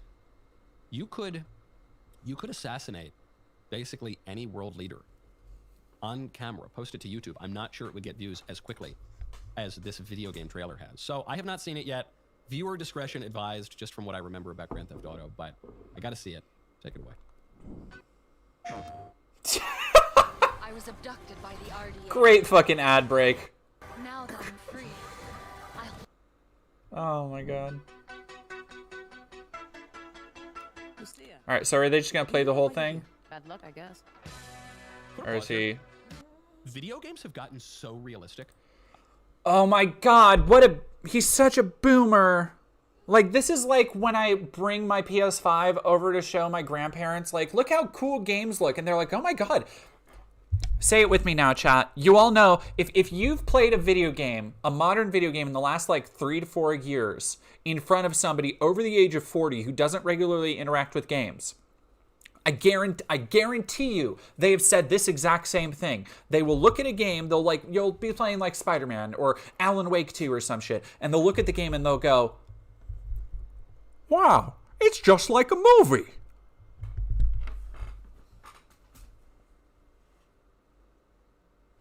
Tell me I'm fucking wrong. Tell me I'm wrong. They'll be like, oh wow, it's like you're playing a movie. No. Maxie the cat, literally my mom.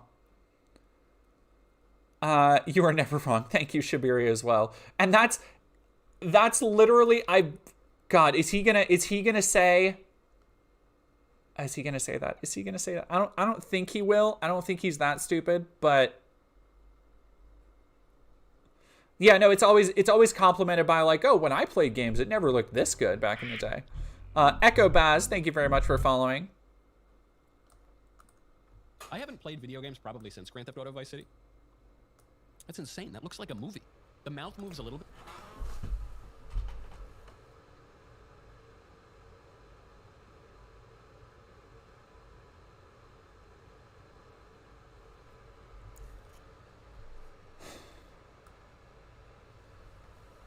I don't like what the fuck? What do I say? What do I say to that? Oh my god! Like what? Bit weird, but wow, that's spooky. Okay, keep going.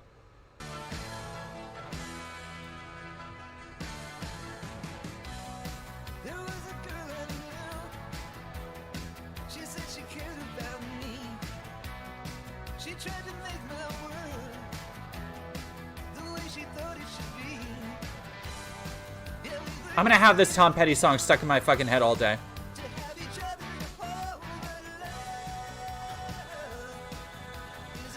He likes that. You see that? Let's go back real quick. I think Michael Knowles.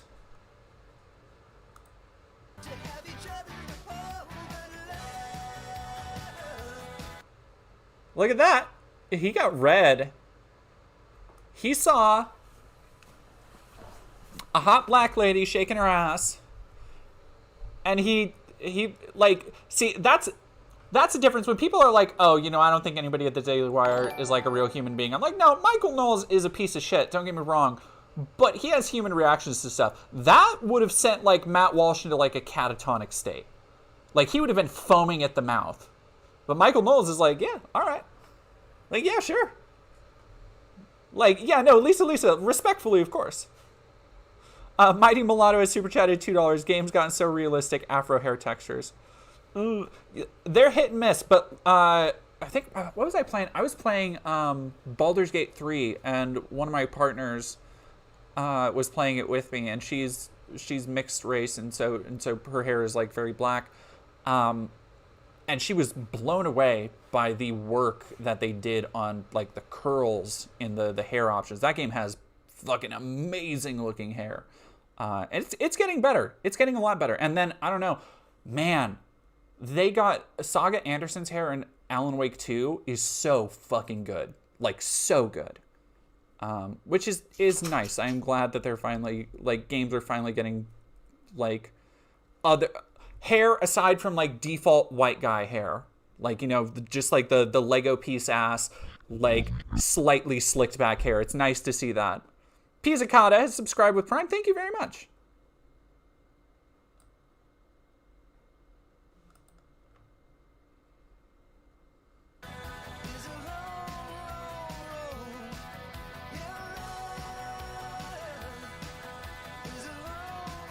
Well, look who's back.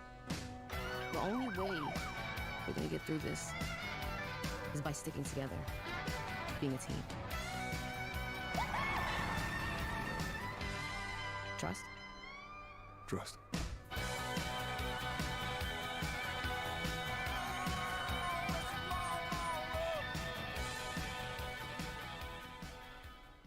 It looks amazing. I probably he can't even hate. He can't even hate. I'm a grown man with multiple children, and I don't. That's not fair. That's not fair. Look, Drew Clavin, he's a gamer. I know there are plenty of respectable men who are gamers. I'm not. Right now, go to hello.com/. Ah, Jesus Christ! Get the fuck out of here.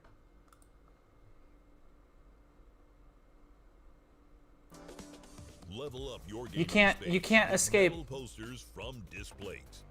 Hang your Displates. It actually is all about vice. And even looking at, you know, like a woman twerking on a car or whatever, I thought, have the graphics gotten so good that this could actually be pornographic or at least titillating? He asks. That is the funniest fucking... All right, I need to go back to the beginning of that. As he asked, have the graphics gotten so good that they could be, I don't know, pornographic or titillating? I mean, I don't know. Are they that good? Are they that good? Which, like, first off, video games... people have been trying to make video games into porn since the first Pixels. Like, if you don't believe me, on the subject of worst games I've ever played, go look up... Safe search on, do not look it up at work. Go look up Custer's Revenge, all right? People have been trying to make games porn forever. And thanks to 3D modeling and stuff, there's no shortage of pornographic visual novels out there. Like, there are so many porn visual novels out there, you don't even know. So it really betrays his lack of knowledge on the subject, but it's also such a boomer thing to say on camera that he's... I want to get that again. That was so good. He's such a, like... He's just like... Rod Smurtle, thank you for following. Good that this could actually be pornographic or at least titillating and erotic. Maybe they have it. He's just like, he's so cute. Like, it's such a genuine question. I realize he's probably going to frame it as like, oh, you know, like worried for the kids or anything, or like, wow, this is so disturbing how close it's become to reality. But also the way he's asking right here, you can tell in the back of his mind, he's like, yeah, I got to get into this GT. Maybe I should get into this video game stuff. If it can be, he's thinking, I kind of want to see more of that twerking. I was kind of into that. My dog agrees with me. Graphics look insane there. And the other reason that I probably won't play it is because when you do things, even virtually, maybe especially virtually, they do sort to warp your soul. See, what was that? I don't fucking miss. I'm sorry, I don't. I was just saying, he's probably going to talk about how it's going to corrupt the youth and how it's bad because of the things you can do. It's not.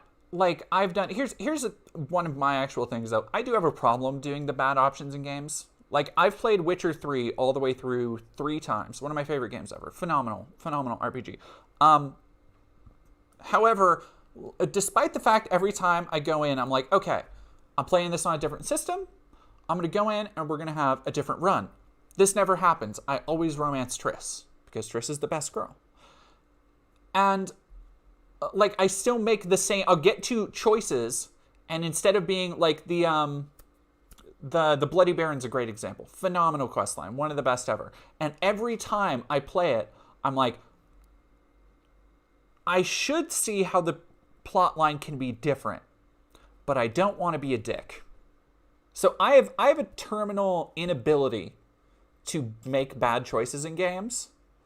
And not bad choices, because I'll make morally ambiguous choices and stuff. But like, usually in games like that, they give you the moral gray area where it's like you get more power if it's the infamous thing where you get more power or you get more powerful attacks or whatever if you make this shitty choice. So that's the incentive to do it. And I'm usually like, I'm just gonna go with the thing that's best for the people. Yeah. So tell me, Michael, how does it corrupt the youth? So it's not as much as if you actually engage in a behavior with your whole body. That will more shape a habit. But what's spooky about the virtual stuff is you're not conscious of it. So it's forming your desires and warping your soul without you even being aware of it, which is why it is. On that note, I have played hundreds, if not over 1,000 hours of Mortal Kombat between Mortal Kombat X and Mortal Kombat 11. And I've yet to engage in any Kung Fu battles in real life, or for that matter, murder somebody in a cartoonishly violent Looney Tunes way. So, who's to say if the guy who doesn't play video games knows what he's talking about or not? Dust Bunny, super chat at $5. Pixel titties forever. You are so base for that. You're so real for that. All right, I think this is the last one I got. This is I'm saving the worst for last. You know him. You hate him, everybody. Come on. We got Jeremy Hambone. Before you watch this video, do you like coffee, tea, or cocoa? No, shut the fuck up. Sorry, that was so uncalled for. I apologize to the chat. That's just my reaction on seeing his face. I apologize. That's on me. Are you looking for a great gift idea for someone who does? Hey, it's me, Jeremy. You may recognize me. Wait, he had his own fucking ad I could skip? What the fuck? Oh, that's disgusting.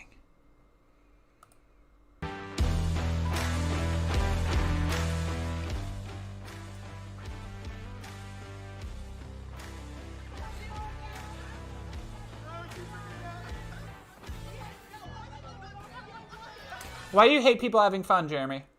Why do you hate people having fun?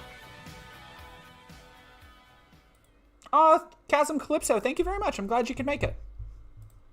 What's going on, everyone? Jeremy here from the corner. I've got an absolute metric ton of news. Yes, but Maxie the Cat, consider if I had blocked the ads, I wouldn't have been able to see that. I always hate his backgrounds always look like such shit. They look like giveaways. Like he literally, like if you look at, and you can't really see much right now because I'm sitting in front of it. But like if you look at my background, I do have shit stacked back there. I have toys, I have plushies, I have this is one of my new favorite treasures. I made a deal with a local toy shop owner. I traded him some stuff and he gave me a discount on this original vintage 1982 Takara, or sorry, not Takara, Tomy Tron Light Cycle. I've always wanted something from the Tron toy line, so I got this, and he gave me a singing deal because I brought him a bunch of Happy Meal toys from the early 90s that I had sitting around. And so, like, I have shit back there like that. I do have toys and stuff, but the way he organizes his space always looks like he's about to, like, do a giveaway or something, and it comes off, because I don't think he does giveaways, it comes off as like just showing off in a really shitty way, which I think is gross. Like I do show off my stuff. I have art on the walls. I have plushies back there, but I'm not showing off my most expensive stuff. Like I have other toys over here that are like way more expensive. I just keep over there because I kind of do themes back there. Yeah, also like it's the weirdest stuff. Like, it seems like he changes it all the fucking time. But it's just like a counter. I don't know. I don't like anything about Jeremy, if you couldn't tell. Lego Shadow again? Yeah, Mockingbird. Enjoying the coverage. I hope that you're going to tune in. Well, yesterday, it's hard to deny. It's hard Here to is Lego Shadow and Sonic. Wait, no, there it is. Not everybody in my Zooming by on their motorcycle. Whee! Here's them popping a wheelie. Whee! Grand Theft Auto series. It's iconic. I grew up, I think, playing this first or second one originally, then obviously 3. I've missed some in the past, but Grand Theft Auto is synonymous with...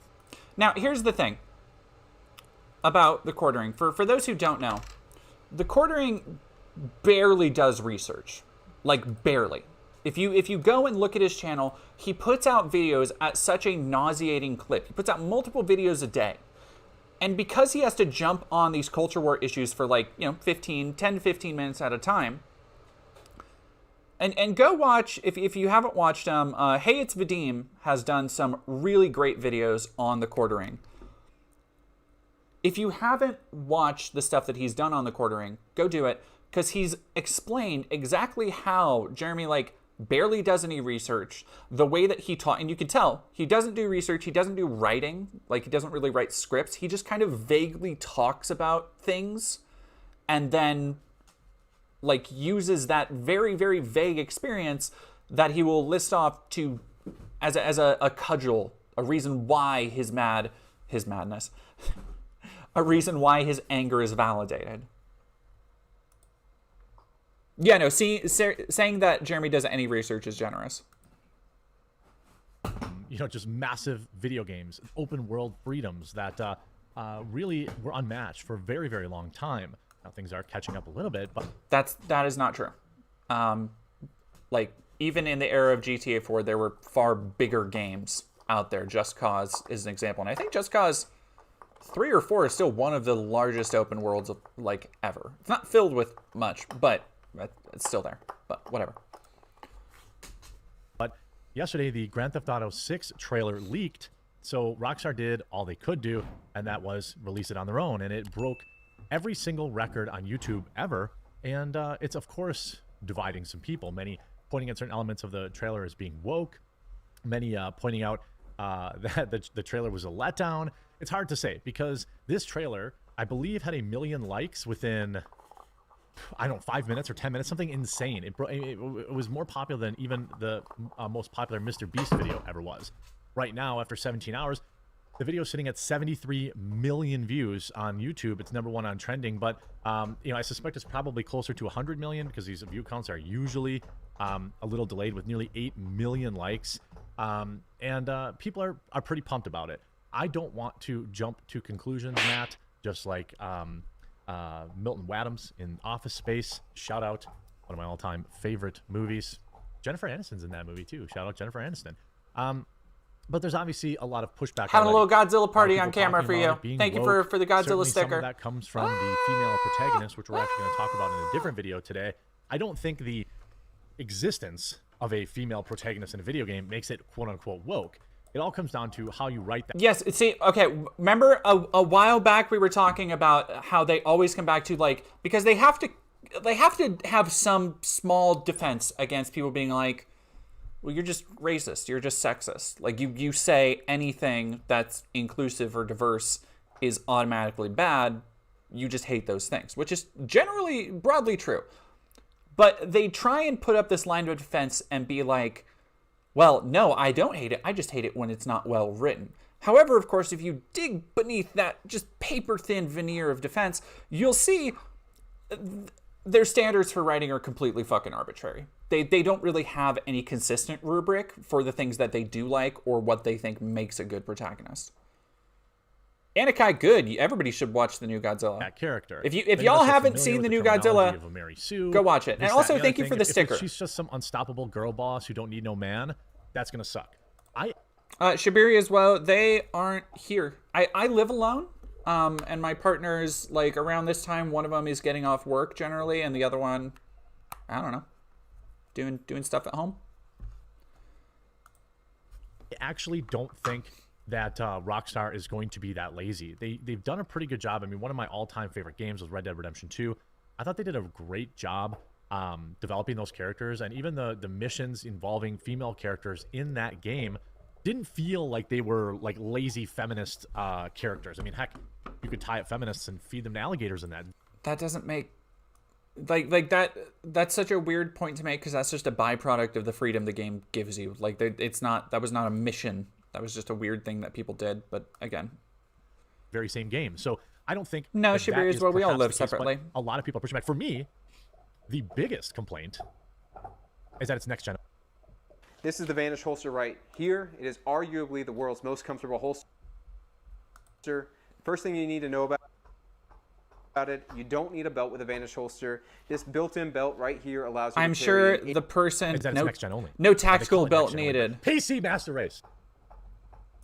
Okay, no console is ever going to be as next gen as a gaming computer. Shout out. God, he's such a fucking meme. He's such a lol cow. About Meta PC's promo code the quartering to save, by the way, if you are looking for a new gaming computer. But it looks like Oh my God, you're not Mockingbird! gonna be able I to should play go check out their GTA 6 on stream. PC at launch. And you know, I think a lot of gamers. You know, I've never been one of those people that is a Sony. What are they? Sony ponies, and what do people call Xbox people? I don't care. I've owned both. It comes down to which console has the better exclusives. Generally, the better games. Nowadays, a lot of people own both. It's it sucks that we have to spend $1,000 on consoles to play all of the games that are available. There used to be a time where almost all the games that were coming out, you could have a PC and know you were going to get it. That's literally, Jeremy, never been true. Like, there was never a time where console exclusives weren't a thing. And arguably, console exclusives used to be a bigger thing because it would be franchises like Tomb Raider and fucking Final Fantasy would only be on one console. Like, yo, Xbox didn't have any Final Fantasy games back in the day, before 360. Like, Nintendo wasn't getting any Final Fantasy games during the PlayStation 1. Like, and if I recall, I don't believe Sega Genesis ever got, like, Mega Man games, for example. If that might be apocryphal, I might have made that up. That might be a Mandela thing. But, again, yeah, he's just making shit up. This is how he pads for time. But now it doesn't look like that. GTA 6 confirmed next gen only, skipping PC at launch. Now, it will, of course, be available for PC. I've had GTA 5 installed on my computer for a very long time. Jesus fucking Christ. I don't remember now, because the game's so old, how long the launch gap was, or if it actually had it at the launch. Absolutely love. And, yeah. Mind you, I have to reiterate that this content, this isn't like what we're doing now, where I'm talking to you, chat, and I'm, like, kind of taking these things slow, because this is going to be a multi-hour stream. We're going over a lot of stuff here. We're going to watch multiple videos, talk about it, break it down, give evidence, maybe look some evidence up. Like, streams like this, and people who watch streaming content, you're used to it taking a long time, and maybe waffling a little bit. Maybe we take a little break and watch some goofy movies, do some palate cleansers, whatever. This is his edited content. This is the shit he sits down to write with the goal of, this is going to be one of my, like, 3 videos for the day. This is what he thinks is good enough. Like, I'm not seeing, like, the newest cutting edge technology, but I am buying most of my games for $10 or less. Far Cry 5 I absolutely loved. I paid $3.99 or $4.99 on a Ubisoft sale. Most of these Assassin's Creed games I buy on sale. Everything I buy on sale. There's nothing wrong with waiting a year, because you can get so much more for your money. Now, of course, 2008's Grand Theft Auto 4, and its massive sequel, 2013's GTA 5, both launched on PS3 and Xbox 360, but skipped PC at first. GTA 4 eventually landed on PC in December of 2008, which is, not too much. That's not too much of a wait, actually, only a few months. However, GTA 5 didn't come to PC until 2015, which is 2 years later. Hopefully when GTA 6 set in halfway Miami, through the video. Halfway through the video, and it's just, so much of this video is just reading another person's fucking article. Got it's woke, because we haven't seen just enough about it. Of course, the woke part of it is going to be in the storyline, right? Will GTA 6 be woke? Fans express concerns. You see, the main concern about GTA 6 came after a Bloomberg report by Jason Schreier about the development of the game. He stated how Rockstar cleaned up their, quote, frat boy image. Now they've become more politically sensitive. With a new tone at the company and change in creative direction, GTA 6 will probably feel very different from its predecessor. That's not something anybody wants. It's like, if it's not broke, don't fix it. Which is also apparently not true, because some person we've talked about earlier is just talking about, or some person we watched earlier, their main concern was, it's just going to be the exact same, and why would people want to play the same game? It's been the same. It's like, obviously, and so here are these other people saying, like, oh, it's not going to be the same. No! Schreier is a reputed insider whose predictions have often come true. I know they said reputed, but he's reputed. His most recent one, where he backed up another trusted insider's claim about Rockstar 6 announcing its trailer. You accidentally said that, you dipshit. The article from 2022 by mentioning several of the, quote, politically sensitive things Rockstar had done at the time. This includes canceling Grand Theft Auto Online update named Cops and Crooks, and removing transphobic jokes from Grand Theft Auto 5. He mentions that Grand Theft Auto 6 will be having a playable female character for the first time in the series. Well, we know this playable female character can be designed as masculine or feminine, but she is a female. This was somewhat crude during Mass Effect. We know this was... What the fuck? Can be designed as masculine or feminine? Holy shit. SujiQ has tipped $10. Your video shattered and reshaped my view on politics and the political sides. Thank you so much. I appreciate that. It is always good. As I'm entering I've talked about the Spider-Man essay a lot because it's pretty much, I worked on it for like 3 hours today. And I get in this, when you get to the end phase, when I get to the end phase of like my big videos where I'm talking about all these different sprawling points, I always go through this phase where it's, it just feels like nothing is making sense anymore, and I just need to wrangle it all together. And I've been writing for so long at that point, like writing for 2-3 hours, that I can't really parse anything. So it is good to hear that, because it reminds me that people do actually like my work. Triple I people say hopefully GTA 6 doesn't end up like the Saints Row reboot. Saints Row, which was a complete disaster, by the way. Will culture have a... Okay, but the Saints Row reboot, which I will agree with him, Saints Row reboot is... I don't know about complete disaster. Like, it's a playable video game, and it's like fine for the most part. But the tone of that game is just fuck busted. Like, it is... I don't know what they thought they were doing.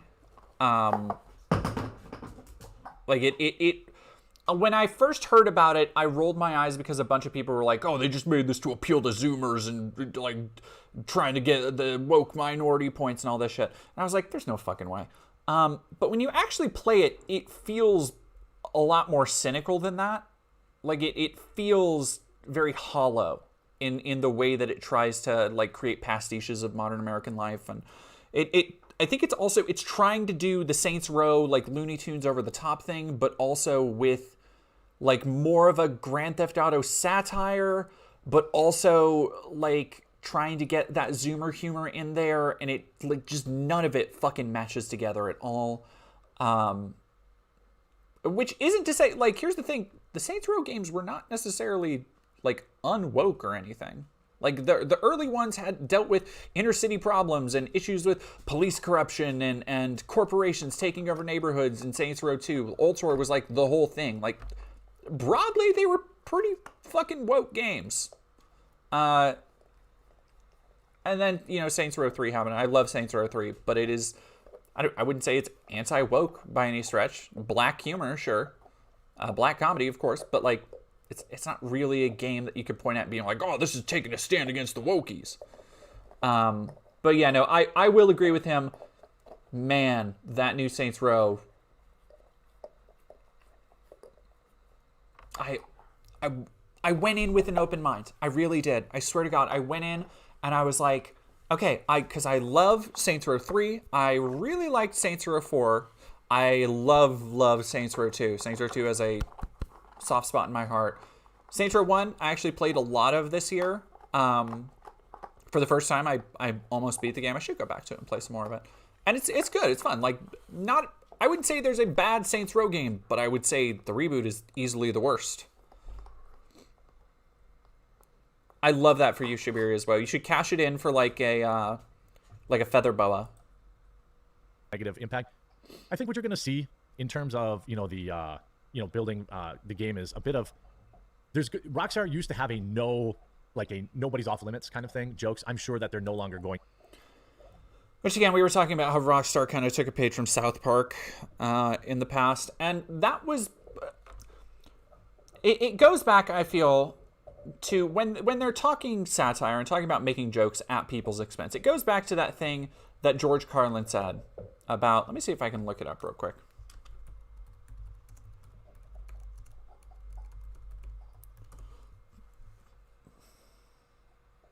Yeah, this is a great example of probably why... to the death his right to do everything he does. The thing that I find unusual, and it's not a criticism so much, but his targets are underdogs, and comedy traditionally has... It is a great example of why I'm willing to bet Rockstar has changed who they target with GTA. If they ease up, there's no trans jokes, there's no racist jokes, it's because of stuff like this. It's because a lot of comedians have learned these kinds of things especially in the years since edgy comedy in the mid-aughts and the 2010s. And it has very little to do with like being woke and trying to push agenda scores and different, you know, genders and trying to indoctrinate kids. It has more to do with just understanding empathy and also understanding why comedy works broadly. And so I will let, this is a phenomenal take from George Carlin. Thank you, Sammy Hutunen, for subscribing. Death, his right to do everything he does. The thing that I find unusual, and it's, you know, it's not a criticism so much, but his targets are underdogs. And comedy traditionally has picked on people in power, people who abuse their power. Women and gays and immigrants are kind of, to my way of thinking, underdogs. And, you know, he ought to be careful because he's Jewish. And a lot of the people who want to pick on these kind of groups, the Jews are on that list a little further. You got women, gays, gypsies, blah, blah, blah, and then suddenly you find Jews. And Andrew, suddenly Andrew's arrested. Yeah, so, you know, I mean, obviously he should do what he wants. And why does he get away with it, do you think, then? Well, we have never laughed at jokes about the Well, poor. he's appealing. I think he's appealing largely. I think his core audience are young white males who are threatened by these groups. I think a lot of these guys aren't sure of their manhood because that's a problem when you're going in through adolescence. You know, am I really? Could I be? I hope I'm not one of them. And the women who assert themselves and are competent are a threat to these men, and so are immigrants in terms of jobs and the So that's why we as an audience then will laugh. You say we. I don't think you're. No. But I mean think the you're collective we. I think that's what is at the core of that experience that takes place in these arenas. Is a certain, you know, a sharing of anger and rage at these targets. And I'm sure Andrew isn't that angry at them. I'm sure he's playing it as a comic. Which is like George Carlin, of course, all-time fucking classic comedian who is so funny that he would say something like that, and then there are still people out there who are like who acts like George Carlin would be on their side because he was edgy. And that's the thing people don't understand. And I've talked about this as a comedian, as somebody who literally, I'm gonna share a little personal anecdote here. Literally just this week, Godzilla, get out of here. Literally just this week, I was at a open mic. I've been trying to shake the rust off a little bit. I've been trying to make some jokes because I'm trying to get back into comedy. And I made a joke at the local queer open mic, which is a much more like safe space environment than the other, like the dumb, purposefully offensive shit you'll hear at the regular open mic. It's whatever. It becomes white noise when you experience so much of it. Because if it's not funny, it's not funny. It doesn't matter how offensive it is. Like, shock value doesn't automatically equal humor. Shock value can be really good for waking an audience up, but it's not good for, like, just a laugh. Because most audiences, by and large, will not react to just shock value and just being offensive. They just don't. They just don't. Unless you have an audience that is specifically there to see you do those things, which, let me tell you, starting off comedians, they don't. You don't have a built-in audience. You have to go where the audience wants you to go. And largely, that's broad appeal. However, when you go over to the queer open mic, that doesn't mean that you can't be edgy at those mics. I mean, it doesn't mean you can't make jokes. And I love a good ooh joke. Like some of my favorite jokes. I've told the joke before on here. One of my favorite ooh jokes, a joke that makes people laugh, but it makes half the audience laugh and half the audience go, "Oh," like they're not actually sad about it, but they are like, "Oh, I can't believe you did that." But it gets a reaction, and that's the point. One of my favorite ones is I talk about. I think I've told it on this stream before, but the joke about the underwater submarine, the billionaire submarine. And people would say, so there's God, how did I start the joke? You know, I think the issue with the billionaire submarine is that, or the thing about the billionaire submarine is that it really shows how much like us rich people are. How frugal they can be, or what makes rich people different from us is how frugal they can be, how much they love to save money and be thrifty. And you might say, Jordan, I heard the seats on that thing were $250,000 a pop. And I say, yeah, that's true. But the burial at sea was free. And that's the punchline. That's the thing. And then I added in a couple bits. I like that's what I call liquidated assets. That's what I call, what was the other thing? Liquidated assets. That's what I call a sunk cost. And I throw that on there, and that gets the people laughing. That gets half of them going, ooh, and then those additional little tags get the people who are going, ooh, probably chuckling. And that to me, that's an edgy joke. You know, that is joking about, and I told it like days after it had happened for the first time. Like, it was fucking fresh in the memory. And so, like, for a lot of people, it would be haram. It would be, like, off limits. Like, come on, let's not joke about the dead. Like, that guy had a son and all this other stuff. So that is an edgy joke. Like, it's not necessarily offensive based on minority status or gender or anything, but it is, like, there are some people who, if there are some people out there who would be, like, stone-faced because they're like, that's not funny. That's an edgy joke. Odds are. However, I think there's a difference between a joke like that and even recently, I told an edgy joke. I was saying at the comedy open mic, and it didn't go how I wanted it to, and you have to be very careful with edgy jokes, because if you say a wrong thing, I learned this very early on when somebody came to me. I did a bit, and I never did this bit again, about the Little Mermaid and how I hadn't seen any of the Disney live action remakes. And the whole joke was I didn't see any of the Disney live action remakes, and I wasn't going to see this one. And it was really just a launching board to go into the next bit, which was all on movies, on Cocaine Bear and stuff like that. But people had interpreted that, me talking about how nobody needs this movie, as me saying that we didn't need a Black Little Mermaid because of the other conversation around it. They interpreted that as me being like a chud, and I had to be like, but no. So, like, there are lines that you want to walk, and you have to be, like, pretty careful, but it's not because you're afraid of offending somebody. It's because you want to make sure people know what you're actually saying. You understand? Sorry, I went off on a real fucking tangent there. Yeah, oh, Mace, it might have been tasteless at worst.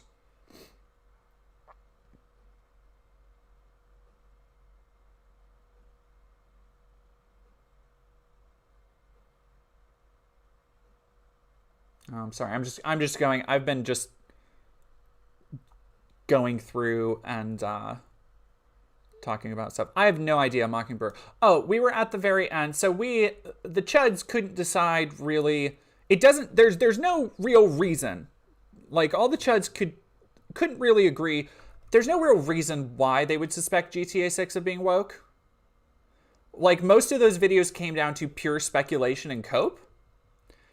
To varying degrees, and I'm sure we're just going to keep seeing that again. Like, it is another case in the books, another unsolved mystery going down in history, because they fucking, like, see a woman and they're automatically like, it's woke, this is woke, it's whammon, and that's how they make their money. That's how they make their ducats. Is they have to have these culture war issues, so they're going to make 20-minute videos, 10-minute videos, just pushed barely into YouTube advertising length. Just barely.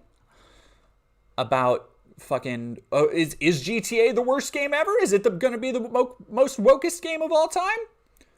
No. But they're gonna act like it is. Duro Richard, thank you very much for subbing. Because it's gonna drive them sweet views. However, you know, it is woke. Apparently, Godzilla -1. Now, y'all may not know this about me. Oh shit, I forgot. I meant to wear my Godzilla. I hate that I keep seeing this man's dumb gorilla face. God. You need to fucking activate your alpha brain, bitch. Now, I'm not... Oh, Shibiri as well. You don't want it spoiled. Okay.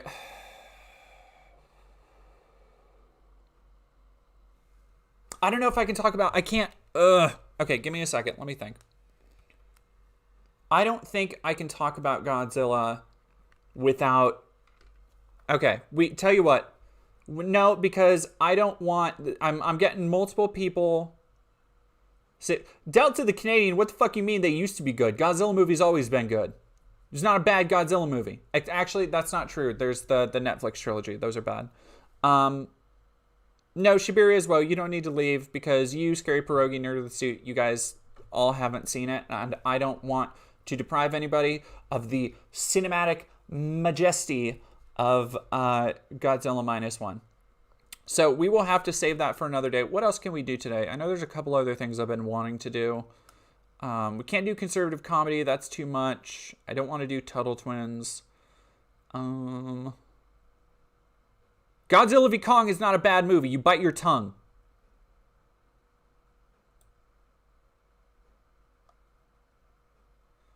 Matthew Broderick, Godzilla. Give me a second. I'll be right back.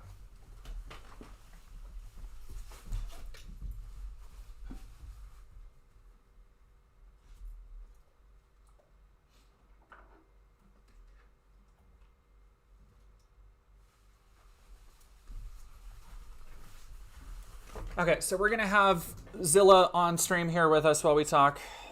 I'll put him. I'm gonna peek over the edge there. Just say hi. Just rolling across the screen like a Muppet.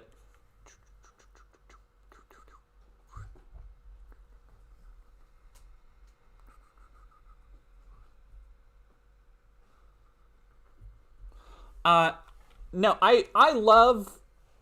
I like Matthew Broderick.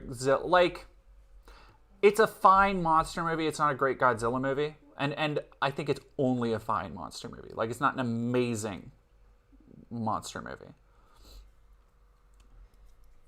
Ooh, movie tier list stream. Jack Disco, let me see. Does anybody have a link? Because I know there are websites that let you make tier lists. I'll make a Godzilla movie tier list stream right now. If y'all would be interested in that. Tier maker. Let's see if I can do a quick.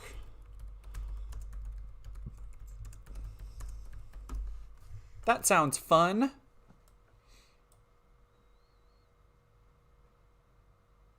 All right, this has the film and TV shows. Does this have every...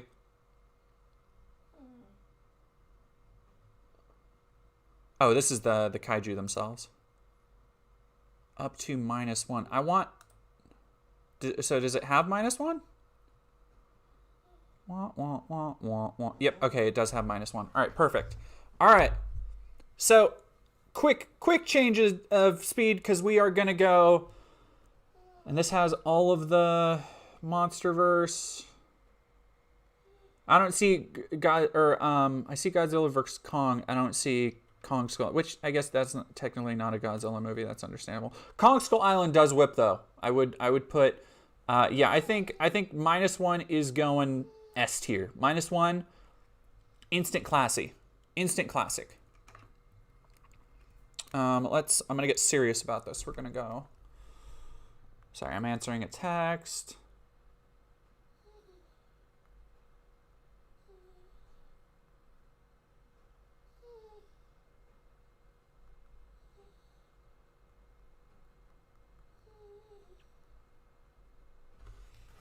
Okay. Everybody is, Ukrainian, the Ukrainian, we are doing pretty good, I think. We're going to have a little fun kind of cool down. My dog is not happy. All right, who do we got? I'm trying to remember. All right, so we got Godzilla versus, this is Godzilla's Revenge or Godzilla versus Anguirus. I never hated it as much. I think you got to put the original in S tier. Thank you so much, David Peruco. You got to put the original in S tier. I think that's just the way it has to be. Godzilla versus Kong, or King Kong versus Godzilla. I'm gonna put B tier. I never liked the subplot with the yeah, Godzilla raids again. That's the one. I never liked the subplot. I think it's a little too. I really love Ishiro Honda's dog. Come get pets. What is your deal? Why is he whining? She's just like standing there staring at me like, why are you talking to people but not me? I love you. I love you. Come here. Yes, come get pets. Come get pets, you goofy dog. Why are you so goofy? Why are you such a goof? Lucas Matias del Aguila McDonald super chatted 690. Is Paul Bunyan a kaiju? Discuss. No, because that's just a giant person. That would make Honey, I Shrunk the Kids a kaiju movie as well.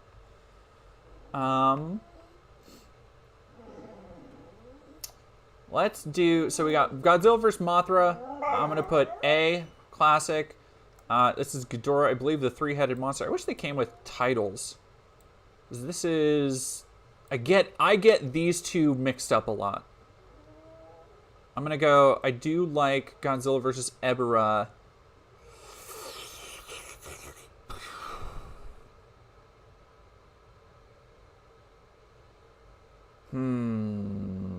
I'm going to put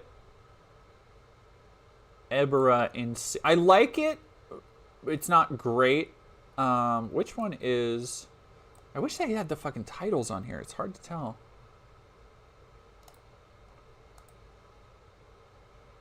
This is Son of Godzilla, I believe, is what I'm looking at.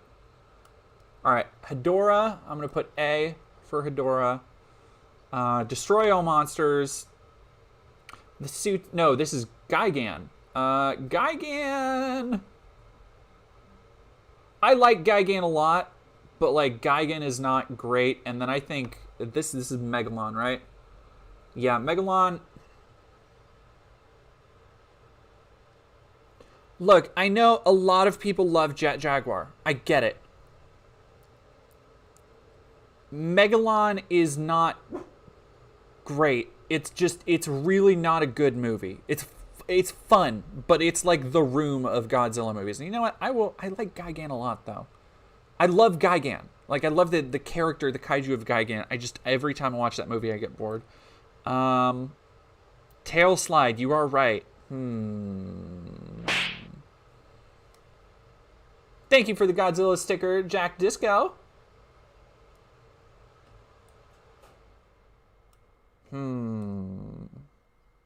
All right, and then I'm going to make the hard choices that need to be made. We're going to put Terror of Mechagodzilla, or Godzilla vs. Mechagodzilla is S tier. Terror of Mechagodzilla is going to be right there in A tier. I think it's a little bit less good, but it's still Kino, top notch. These are, I think that's Son of Godzilla. I think Son of Godzilla has, like, it's not, which one's Godzilla's Revenge? Is that?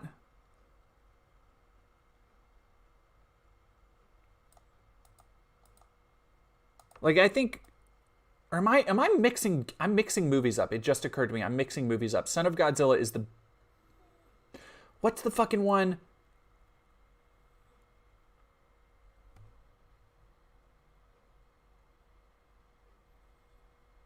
Third from the intro.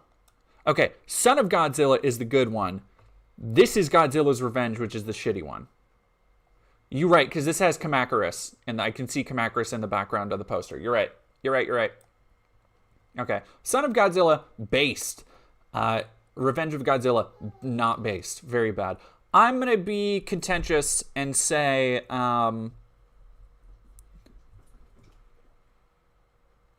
Godzilla 84.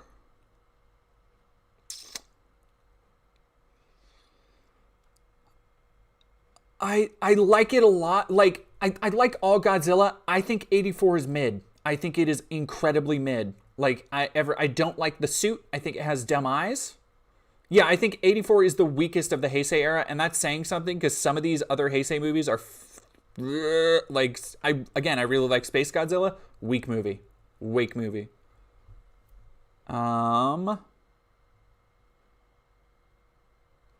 I like Biollante quite a bit. I think Biollante is peak. I think Destroya goes S tier automatically for me. Mothra is great. This is versus Mechagodzilla 1. You know, I never really loved that one very much. However, Godzilla versus Ghidorah is not... Look, okay. Godzilla versus Ghidorah is bad. Like, You could never show somebody, like, just starting Godzilla. My partner is coming in and my dog just saw them out the window. So if that's what you hear, my dog is getting very excited for Abby coming. Godzilla vs. Ghidorah is a batshit film. It is fucking nonsense. It could not be made today. It has a obvious Terminator rip-off time travel plot line. It the entire impetus behind Mecha Ghidorah is insane. It's nonsense. It's ridiculous.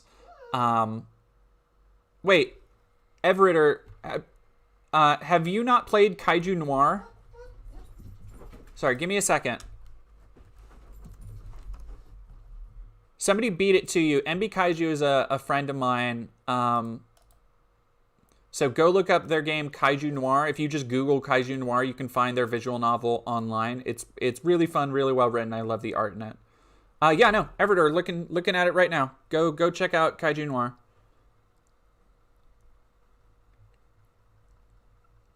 No, here's the thing. I'm not gonna say, okay, dog is partner's here. I'll be right back.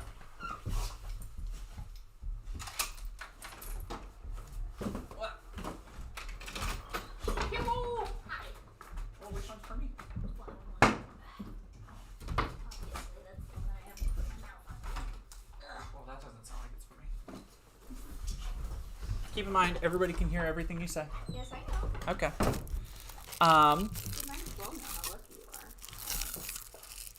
Well, and so, to who is saying, Shabiri as well, Godzilla vs. Ghidorah does fuck. It seriously fucks. It's batshit bonkers. It's a bonkers name, but it does fuck, which is why it goes in B. Like, that movie goes hard. Now we've got Space Godzilla. I love Space Godzilla as a design, as a character, but that movie is so... The more I've watched it, the more I... Echo Boss, stop that. We aren't doing $6 for a... $6 for a 2-hour game when it's crafted by hand. You're talking artisanal video games. Talking artistry. People put their heart and souls into tiny little games. And they, let me tell you, hey, y'all who don't know, I've made a game too. Hello, dog.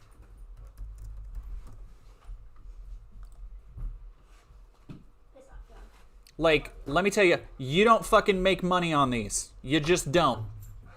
You just don't. Let's watch my trailer. I haven't seen my trailer in forever. Oh shit. Oh fuck. That's full screen. Don't want that. Okay, well. Nope, that's also not what I want. Oh, okay. Echo Boz, I figured you were joking. But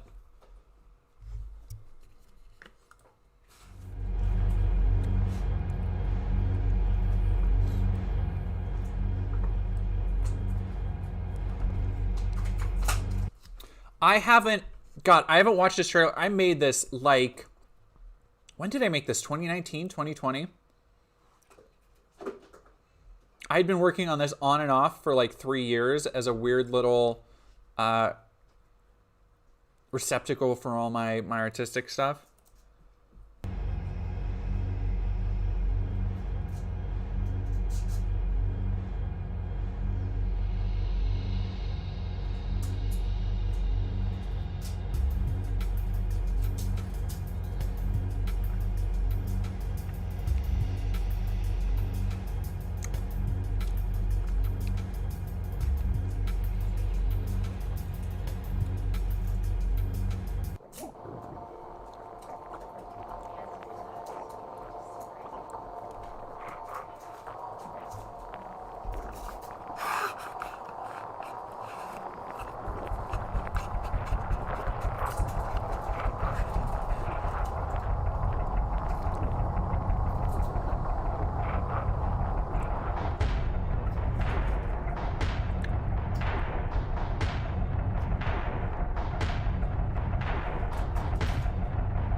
I kind of popped off with that trailer. I'm not gonna lie.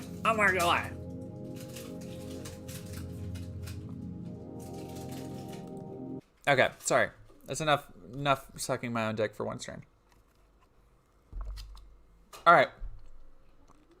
Back to the matter at hand. I think this is Destroy All Monsters. I'll put Destroy All Monsters in B. I feel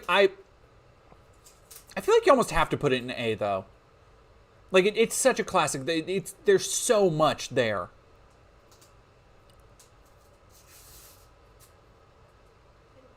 I'm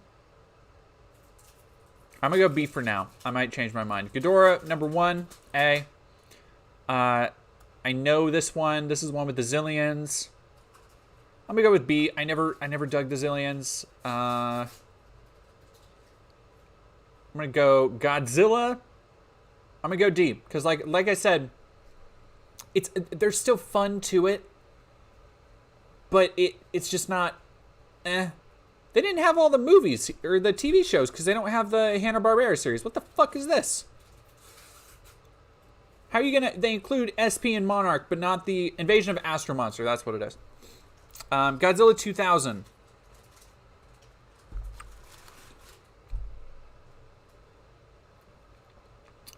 I said what I said. Godzilla 2000. Look, I love the design of Godzilla 2000. My brain just shuts off when Orga comes on the screen.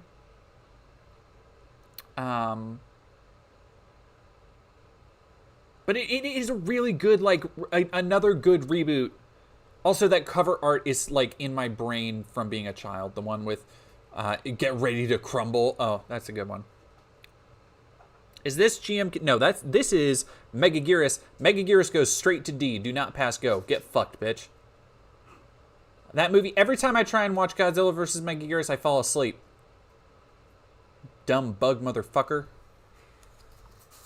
Sorry, I don't like Megaguirus.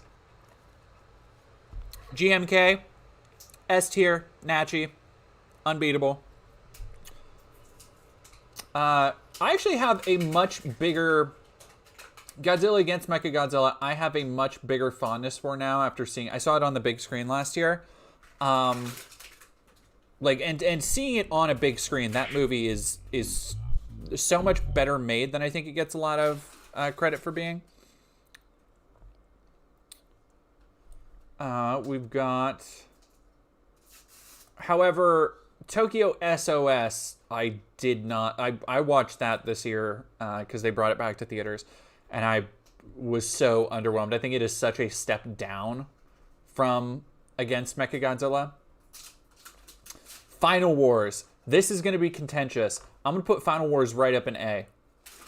I think Final Wars is a good, wholesome family entertainment. I think it is. It's a film for everybody to enjoy and love. Ain't nothing fucking wrong with Final Wars. Let me see if I can find. Look, I appreciate everybody sticking with me. I'm going through a Godzilla phase because I've seen -1 in theaters 4 times now.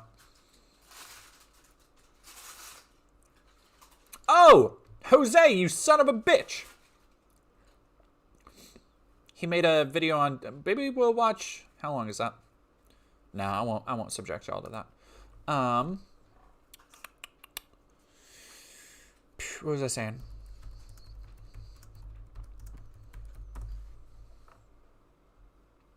We gotta watch this all-time banger of Rodan attacking New York.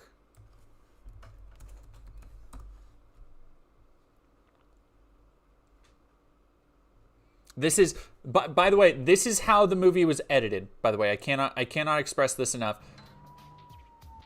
This is like audio and everything. Come on, man. I ought to be talking for 5 minutes. 5 minutes, 5 seconds doesn't freaking matter, because I'm gonna bust you up. I'm looking at a dead man.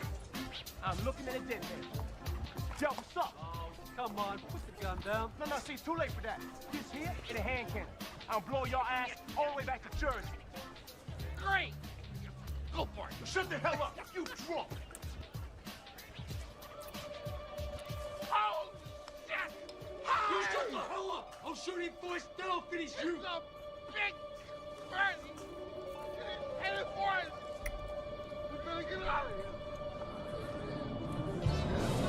Oh, come on. They made it into a meme. God damn it.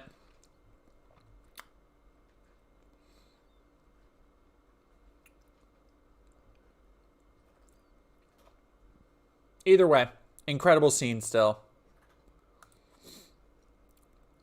All right, let's finish this up. Godzilla 2014. I'm going to go A for atmosphere alone. Shin, going up to S tier, naturally. Natchy. Just watched that again. It's still peak. Still fucking good. No, Godzilla 2014 is so... Maybe it goes down to B. It's such a good... Like, it's a movie full of so many moments. And I know a lot of people will say that the characters aren't interesting. I think Ford is a perfectly fine protagonist. I think he is better than a lot of Japanese protagonists, honestly. Yeah, like, the scope, the framing, like, it has some of the best, most iconic moments in modern Godzilla. The airport, the stomp on the screen, the streaks of red light, the flares coming out of the sky. Like, it so goes hard. These, all F tier. These are the only movies that I really will not watch again. I have tried going back to them. They are so ponderous and self-flating, and like they don't have a thought in their head. They watched Evangelion and were like, we can do that, and they absolutely could not. They wanted to be the hotness so bad. Godzilla King of the Monsters. I'm gonna go...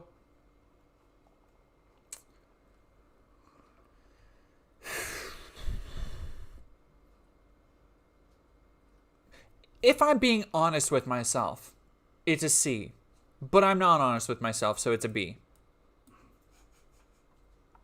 Like, I enjoy it more than that. I know in my heart of hearts, gun to my head, King of the Monster is a mid-movie. However, have you considered Giant Monster Smashy Smashy?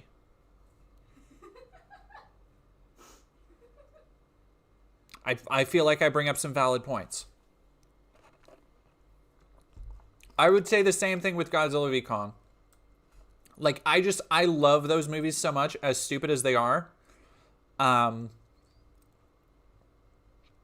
I'm not gonna... And Mothra. Like everything. I really hope Mothra does come back in Godzilla x Kong. I really do. Because, and I loved Bear McCreary's score. The score he did for Mothra is so fucking gorgeous. It is peak. Like, say what you want about Godzilla, King of the Monsters, and Godzilla vs. Kong. They are movies that are made by people who love those franchises. Like, love those franchises. And I think part of the reason that you can tell how much they love it is how fucking goofy and nonsensical they are. Because they aren't afraid to be like, you know, it's not like if Christopher Nolan was given a Godzilla movie and he'd make it all fucking dark and brooding and desaturated and would make it like, try and make this like depressing epic. It's like, nah, none of that shit. Like, they're like, no, what if there were like spaceships that could go inside the Hollow Earth and there was giant monkeys and lizards and they fought each other? It's like, fucking, let's go. Like, that's all the Showa era stuff. That's what it's all about. That's what it's always been about. Let's go. Monarch, I haven't seen yet, but it does sound good. It does. I just saw it has women kissing in it. So that sounds like peak to me. That sounds like it's probably going to be S tier just because of that. But SP, I liked, didn't love. I do want to revisit SP. I think the way they did Gabara for the... they didn't call him Gabara, but... a new design for that character was really cool.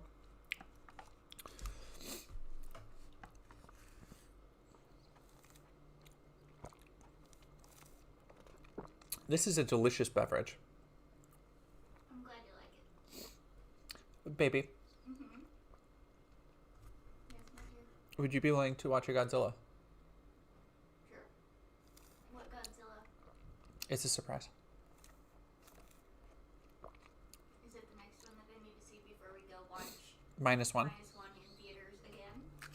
Yes. Okay, I will do Scary Pierogi. I will rank S tier by preference really quick. GMK, always going to be number 1. You know what? I'll actually do these by preference too. Here's the thing. I've seen 54 so much. 54 is an unimpeachable classic. It's just not beatable. And -1 and Shin are probably subject to change, but this is probably how I'll put Destroyer back there. This is probably how I'd rank tier 1. I love Biollante is such a killer start to the Heisei era. Mothra, both of those go hard. Hedorah goes hard. Final Wars goes hard.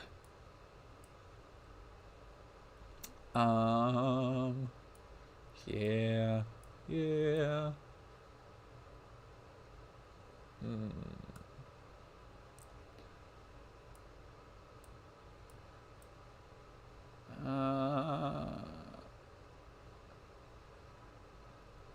No, I'd probably put that down there. I really didn't like Tokyo SOS when I rewatched it last.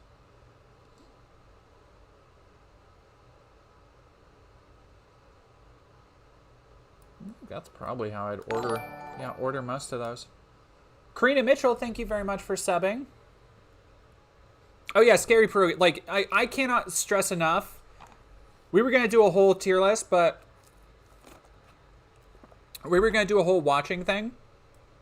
But that's kind of all I had planned for tonight, and I have a partner who came over unexpectedly, so I'm probably going to bounce. But I want to thank everybody for stopping by the stream. Nachi.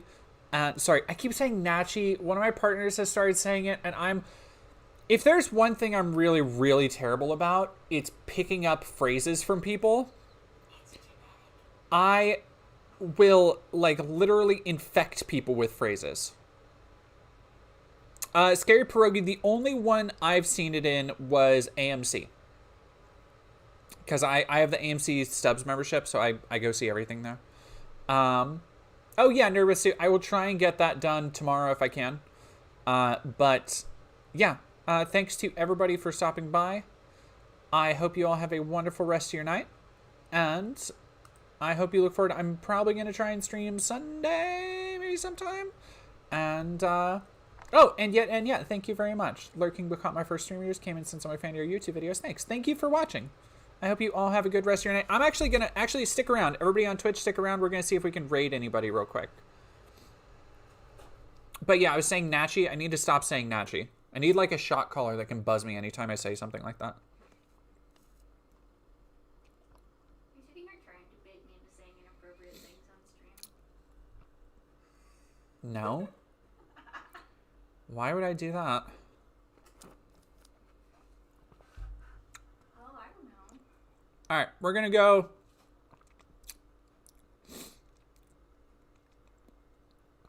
Actual Jake looks like he's having a pretty good time looking at Armored Skeptic bullshit.